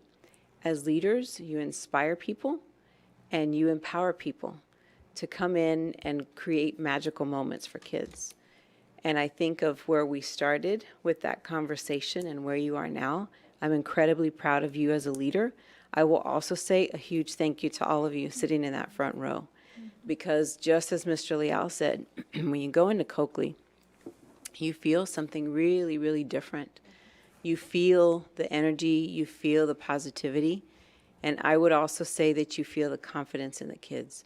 And for me, that's probably the biggest reward for you all.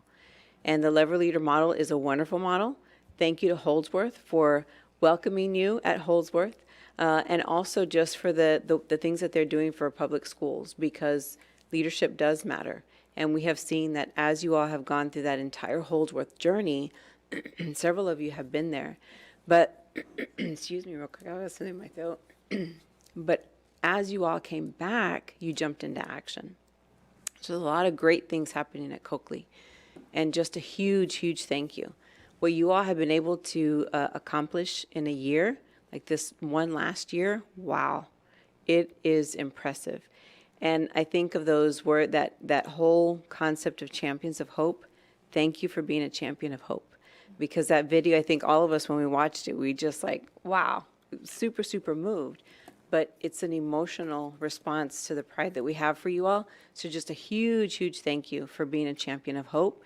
And to both of our Lever Leaders, thank you for selecting HCISD as your district of choice and for staying here too. Because the impact that y'all are having on the next generation of Lever Leaders is absolutely something that's present at Coakley. So huge thank you for that.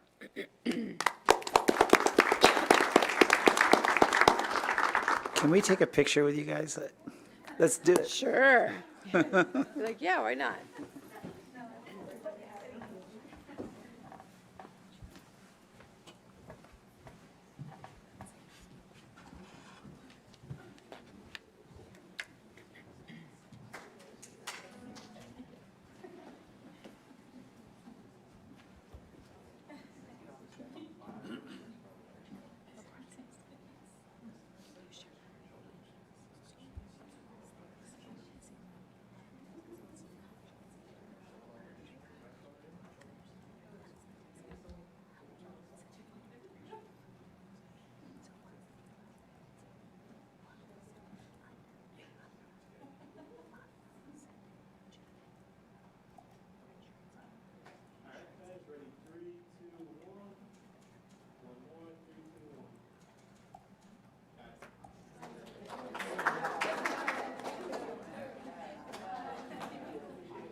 Dr. Corton, it reminds me of that saying that one of our former superintendents used to say, point with pride, view with concern, hope for the future.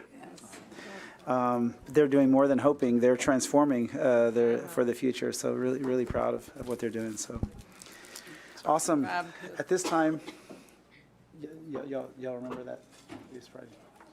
Steve Flores. Awesome. It was before my time. It was before your time? Okay, sorry. Okay, yeah, go ahead. Awesome. At this time, do we have any public comments for agenda topic? Public comments for agenda topics? There are no requests for public comments on agenda topics. Awesome. What about public comments for non-agenda topics? No requests for non-agenda topics. Okay, wonderful. At this time, we'll move to our next item. We just have one item on the consent calendar, and we'll take on item 6A, approval of minutes for the October 21st regular board meeting. How does the board wish to proceed? Go ahead. I move to approve the minutes as presented. Second. Motion by trustee Cano Monreal, second by trustee Reiniger. Any further comments or questions? Hearing none, all in favor say aye. Aye. Opposed, nay. Motion passes.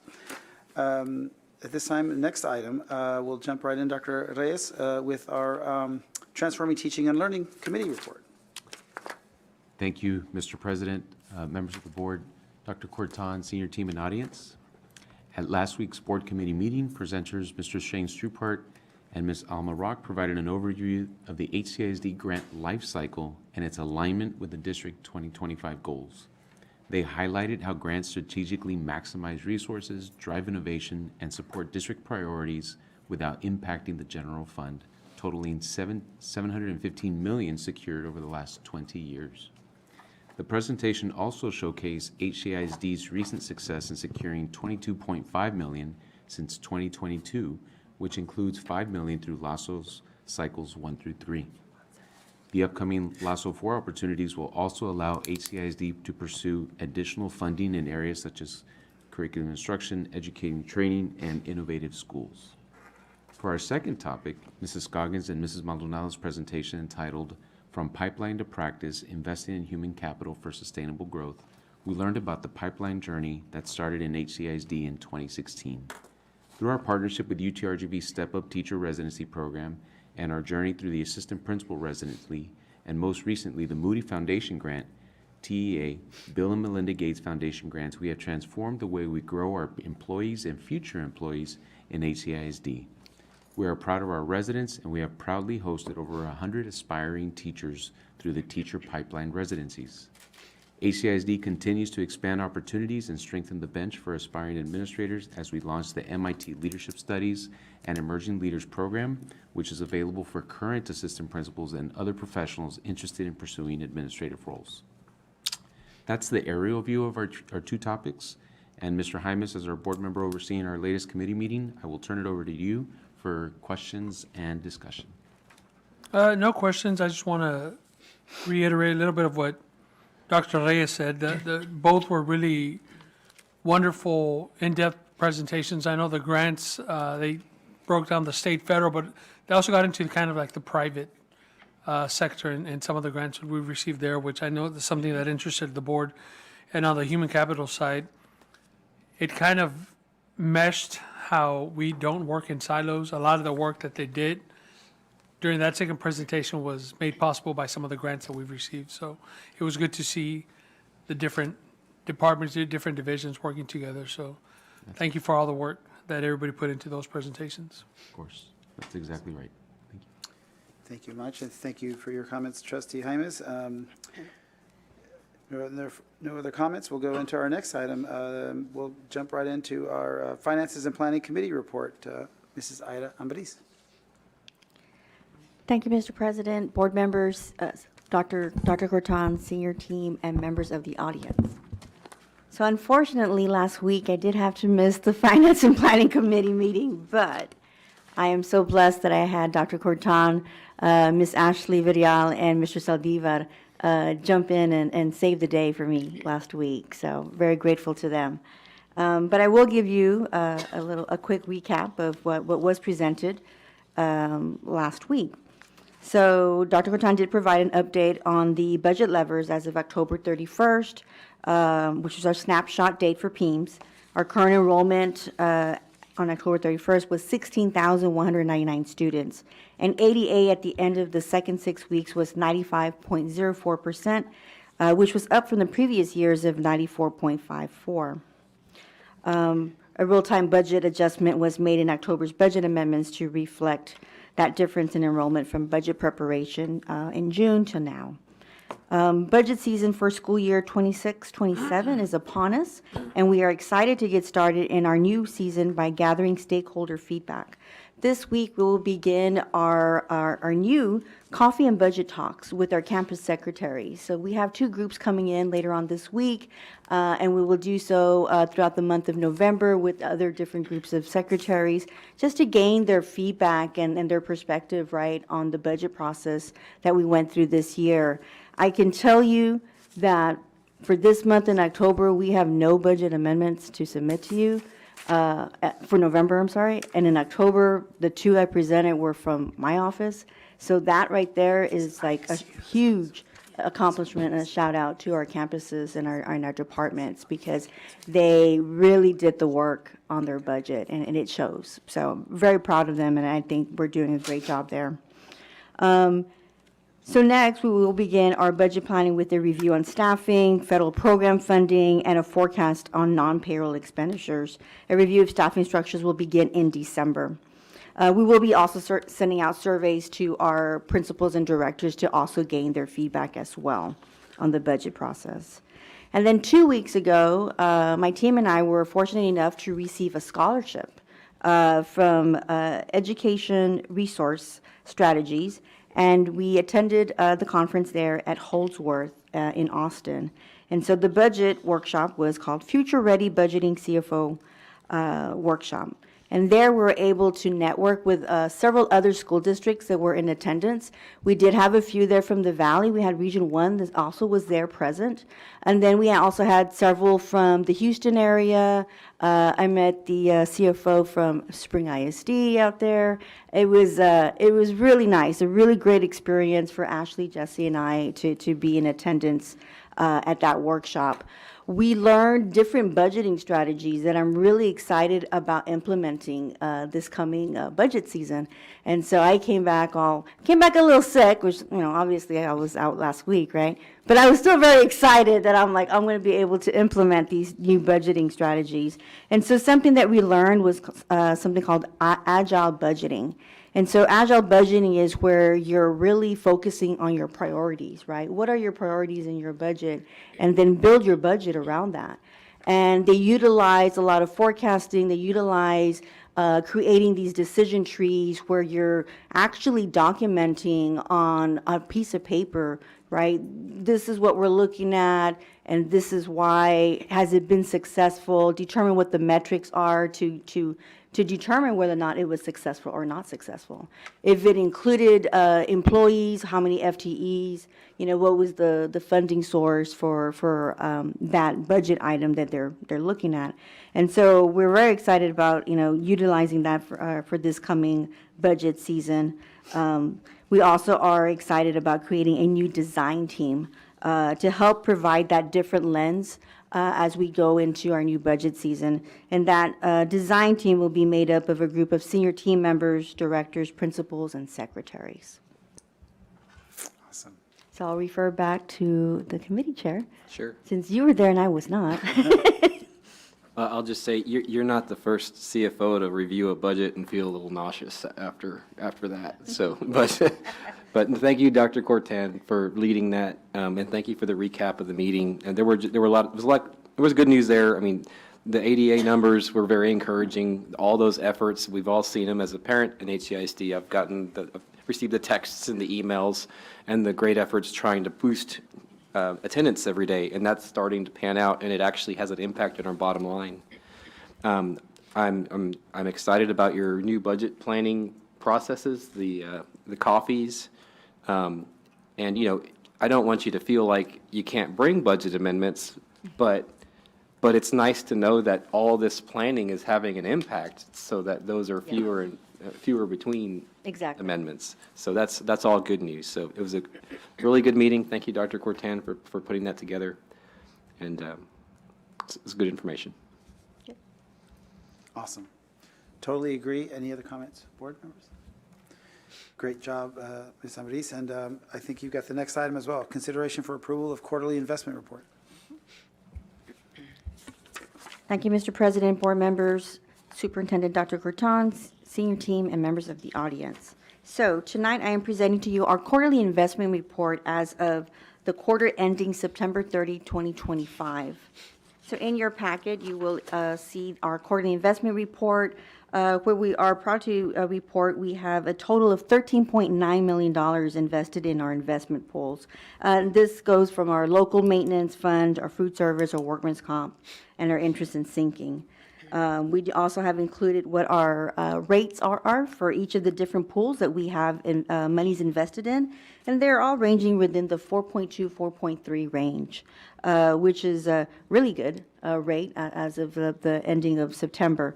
Hopefully it stays like that, but we shall see.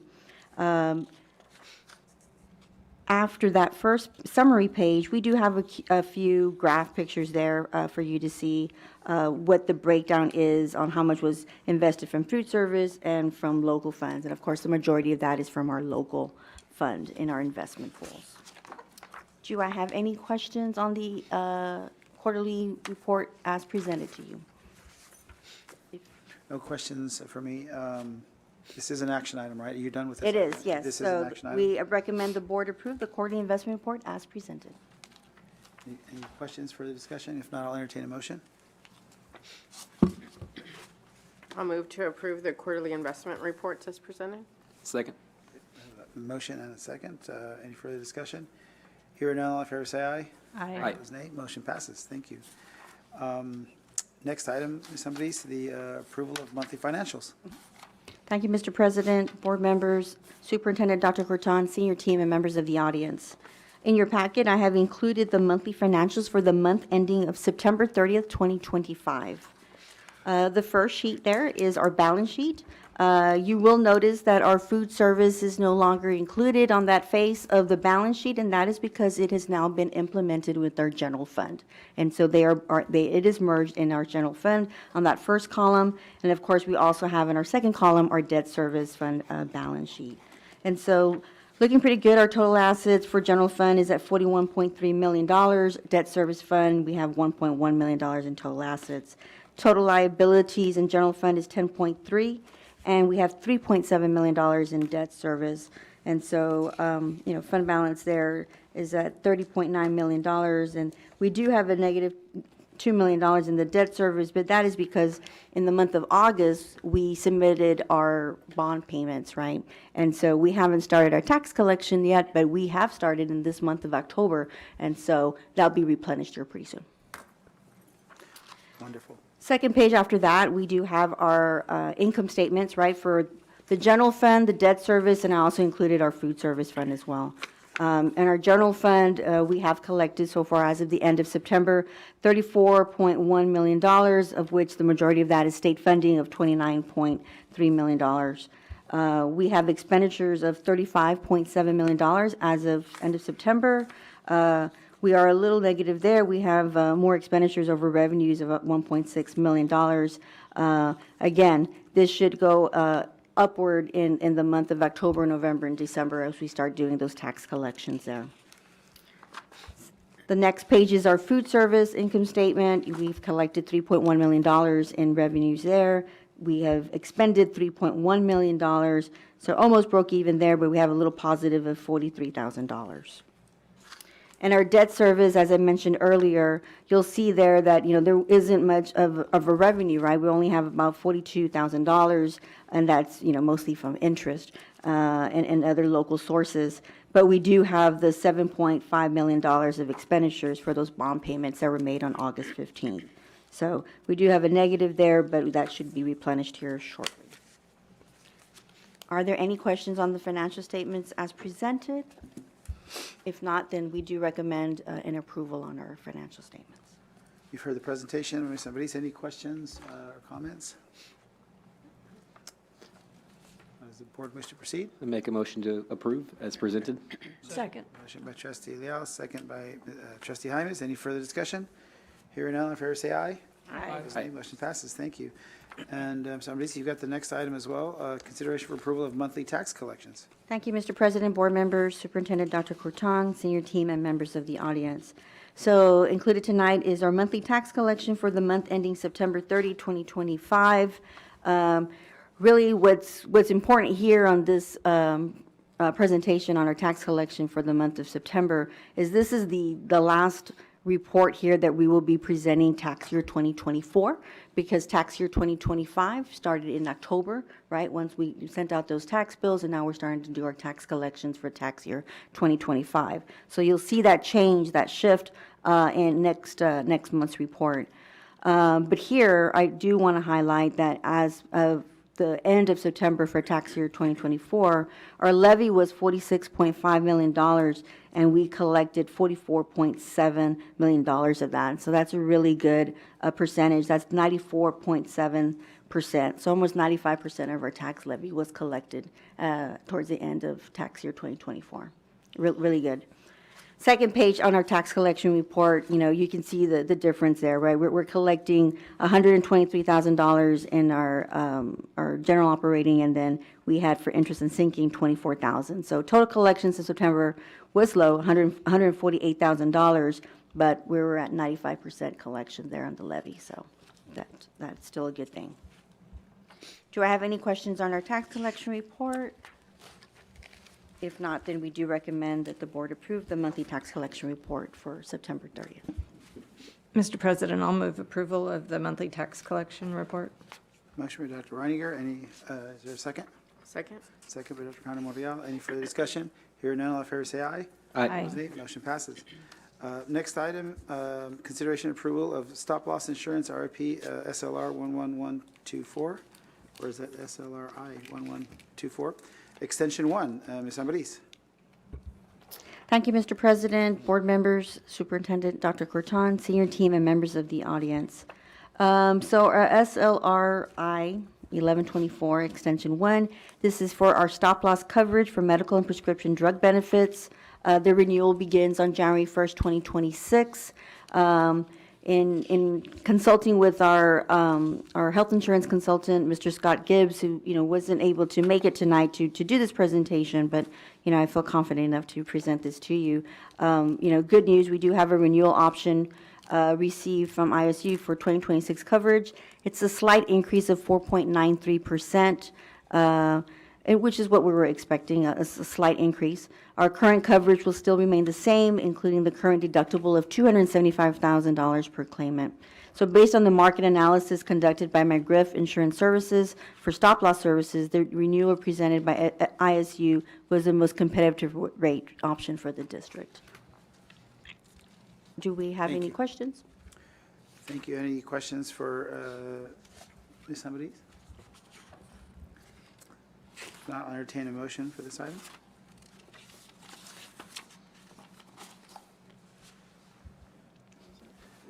A quick question. Of course, yes, sir. On the rate. Is the recommendation the same as what we went over during the last benefits committee meeting? Yes, sir. Yeah. Okay. Same. And I thought he was going to go back out and work it again. For the stop loss, he did, and the percentage increase was still the same. It was still just coming back the same way? Yeah. Okay. Thank you. I'll make a motion to accept as recommended by staff. Motion by trustee Leal, Second. second by Second. trustee Hymas again, and any further discussion? Hearing none, all in favor say aye. Aye. Nay. Motion passes. Next item, consideration of approval of award construction services contract for Aquatic Center HVAC and boiler replacement rebid CSP number CNST 1025-1. Mrs. Ambrose. Thank you, Mr. President, board members, Superintendent Dr. Corton, senior team, and members of the audience. So in September, that was our initial competitive seal proposal, and unfortunately, we had a lack of participation, and so we had to rebid this project. Fortunately, we were able to come back with two bidders on this project, and in looking at the two bid proposals, A comprehensive review by the ranking committee was assessed, and HCISD recommends awarding the contract to the highest ranking contractor whose proposal included pricing for all required items as highlighted in the attached recap. So attached, you will see the recap, and you will see Johnson Controls on there as the bid we are recommending. Their base bid total is $1.4 million, close to 1.5 actually. And the good news on that is that it was actually under our $2 million budget that we had assessed for this project. So we were fortunate enough to receive a positive bid from this company. The administration recommends the board approve the awarding of the contract to the contractor as presented, unless you have some questions for me on this. I just had a quick question. So this was the one that y'all couldn't find anybody Yes. locally, right? So, Yes. yeah, so this ended up vendors out of Austin? Was that the two you got, were they outside of the? I think they were, right, Mr. Tapia? Well, Johnson Controls and Performance, they're statewide contractors, and some of them are national-wide. Johnson Controls is national-wide. I would like to add that we are also recommending that not only the base bid with the contingency, but also alternates 1 and 2 to go along with that bid for a total of $1,680,000 with $626. That's for the total recommended bid, Okay. which is still under our way under our budget of 1.85 million. Was our construction budget, so it's still a very good bid for the district. And we did discuss this at the Facilities Committee meeting. Okay. So, I'll move approval for this We item. have a motion by Dr. Reiniger. Is there a second? I'll second. Second by Dr. Cano Monreal. So approving this, Mr. Tapia, does give you the guidance as you just outlined as far as the going up to the 1.680. That's correct. We don't have to amend the motion. As we approve it as is, as recommended by administration, you'll have what you need, sir? Yes. Okay. Yeah, the base bid with the contingency and alternates 1 and 2. Wonderful. Okay, just wanted to clarify. So I have a motion and a second. Any further questions or comments? One more question, sorry. Yes, sir. I'm noticing, Mr. Tapia, that there were a few more alternate options, including maintenance plans. Just wanted to get your thoughts on those bids. Well, did we request these maintenance plans as part of their bid package? We did put those in there in discussing this with the engineers. We said, we'd like to see how much it would cost. If it's affordable and it's to our advantage, maybe we could do something like that. But with the prices that came in of $200,000 for 5-year and $438,000 for 10-year, that's just not feasible for us. We were able to maintain the current system ourselves with some vendors that we had that were certified on those units, and we can still do the same. It would be a lot cheaper. We do have a 1-year warranty with the Johnson Controls as the general contractor for anything that goes wrong, and then with the manufacturer we have a 3 to 5 year, depending on the parts, warranty on the equipment itself. So we feel good about that.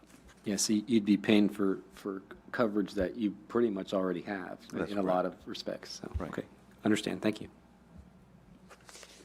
Awesome. We do have a motion and a second.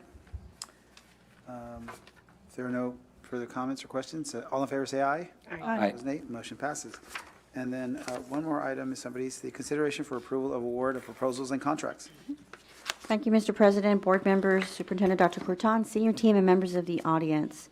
So in your packet, we do have a total of 13 bid awards. I would like to highlight that the majority of them are for, normal supplies, music, reading materials, athletic equipment. But that last page there on page 52, these 3 are all renewals on softwares that we utilize at the district. And the first 2, eSchool Plus renewal, that's for our student information system, and that one is locally funded. And then we also have a renewal for eSchool Plus emergency management services, and so that helps with our data security. And that's a renewal also as well, locally funded. And then the last item there is the routing and planning software, GPS, for transportation. That's for our school buses. It's Zonar. And that's also a renewal, locally funded as well. If there are any other questions on any of the other ones, I'm more than happy to answer those questions. Awesome. I have one question. Absolutely, please. And then I'm happy to make the motion as well. But all of these items are all budgeted items. Yes, ma'am. Right. Yes, they're all budgeted items. Yes, ma'am. Thank you, thank you. So I'll move approval of award of proposals and contracts as presented. We have a motion by Dr. Reiniger, Second. second by Mr. Hymas. Any further discussion? Hearing none, all in favor say aye. Aye. Nay. Motion passes. This time, Mr. Tapia, would you please present the Facilities and Safety Committee report? Yes, Board President Perez, members of the board, and Dr. Corton, audience. On November 4th, we held a Facilities and Safety Committee meeting. The first item we discussed was the school safety update, and Mr. Danny Castillo gave an update on the meeting that he has with the Safety Subcommittee, the October meeting. The agenda included him presenting the TA intruder detection audit process and review of recent audits and results. He also discussed with them the district Face ID door locking system pilot program with the group. We also talked about TA safety funded projects. The emergency responders communication enhancement system is about 99% complete. There was just 2 schools, Harlingen High and the PAC, that they were still working on some wiring and equipment. All the other ones have been completed, and they're getting inspections done on the other schools. On the TRE projects, we talked about the Harlingen South locker rooms, that their units are all in. They're just working on some balancing things and the controls to get that all balanced out. On the Harlingen Gym, the submittals have been approved, units have been ordered. We're just waiting for an estimated delivery of time so we can come up with a construction schedule. And then I discussed a whole bunch of AC units that we're doing in-house with our maintenance staff, going straight to vendors without an engineer. It's just a pull and plug type thing that we do normally. At Milam, we have 8 units. They've been ordered, and we're hoping they come in during the Thanksgiving break. Treasure Hills, there's a dining hall rooftop replacement. It's delivered on site, and again, during the Thanksgiving break, they'll install it. That's the South Lounge. That unit was replaced already. Rodriguez RTU at the library, it's also going to be installed during Thanksgiving break. And then at the Long Elementary, we did new LED lighting. It's 99% complete. There's just 5 fixtures that had some issues that they're returning them and getting new ones. And Travis STEM renovations, we're just waiting for the completion of the front fencing, which is that metal type fence. We're waiting for the materials to come in, and the canopy addition and from the portables to the gym. We're going to, I believe, start that in Thanksgiving break as well. And then lastly, the maintenance tax note funded projects was the Aquatic Center. We went over the bids that had come in that we just approved right now. We gave you an update. And the Lamar entry security vestibule and office remodeling, that one, the bid's already being advertised, and they'll be submitted on November 12th. So we'll be targeting the December board meeting for award. And then I gave the construction financial report for the maintenance tax note and TRE project funds. And that was pretty much it. I'll turn it over to Dr. Reiniger for any additional comments. Thank you, Mr. Tapia. Great report. I just want to highlight just a few things. One is I want to do a shout out to the safety committee members, the people who meet with Mr. Castillo and the team and you know, give input and hear these reports, and it takes their time. So I really want to thank them and Mr. Castillo for leading that. I also the badges that we're using to focus on particular doors to keep them safe and the pass-throughs there, I think that's a really great, you know, launch of a program and so important. And so I want our community to know that we're doing everything we can to keep our kids safe and make it feasible but, you know, highly secure.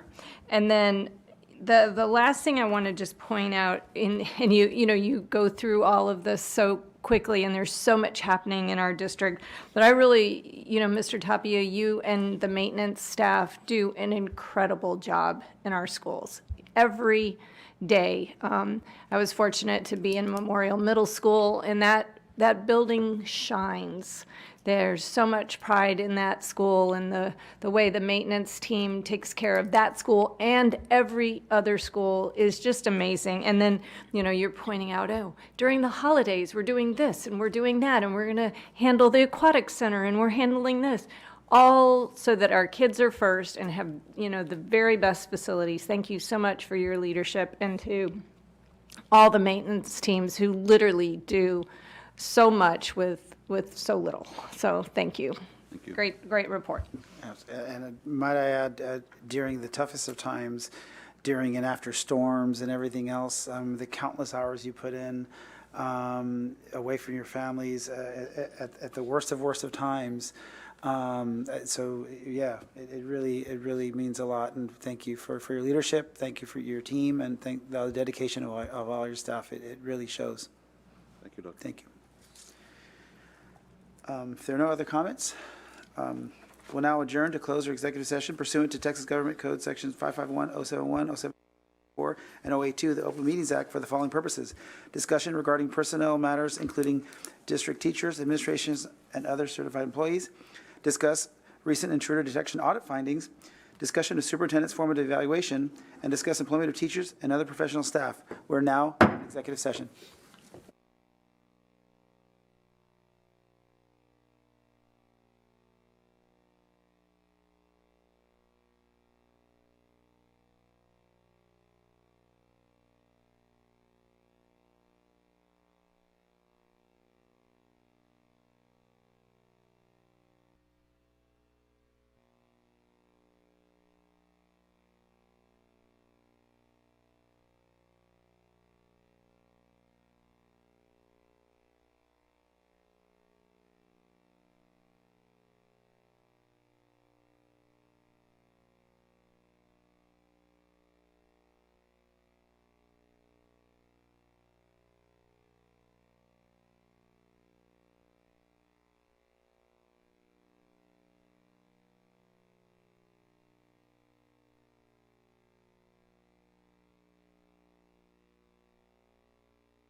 this one. All righty. Thank you all for staying with us so late. It's, time is now 10:33 PM. We're now back in open session. Let's take action on matters discussed in executive session. First item, consideration of superintendent's formative evaluation. No action on this item.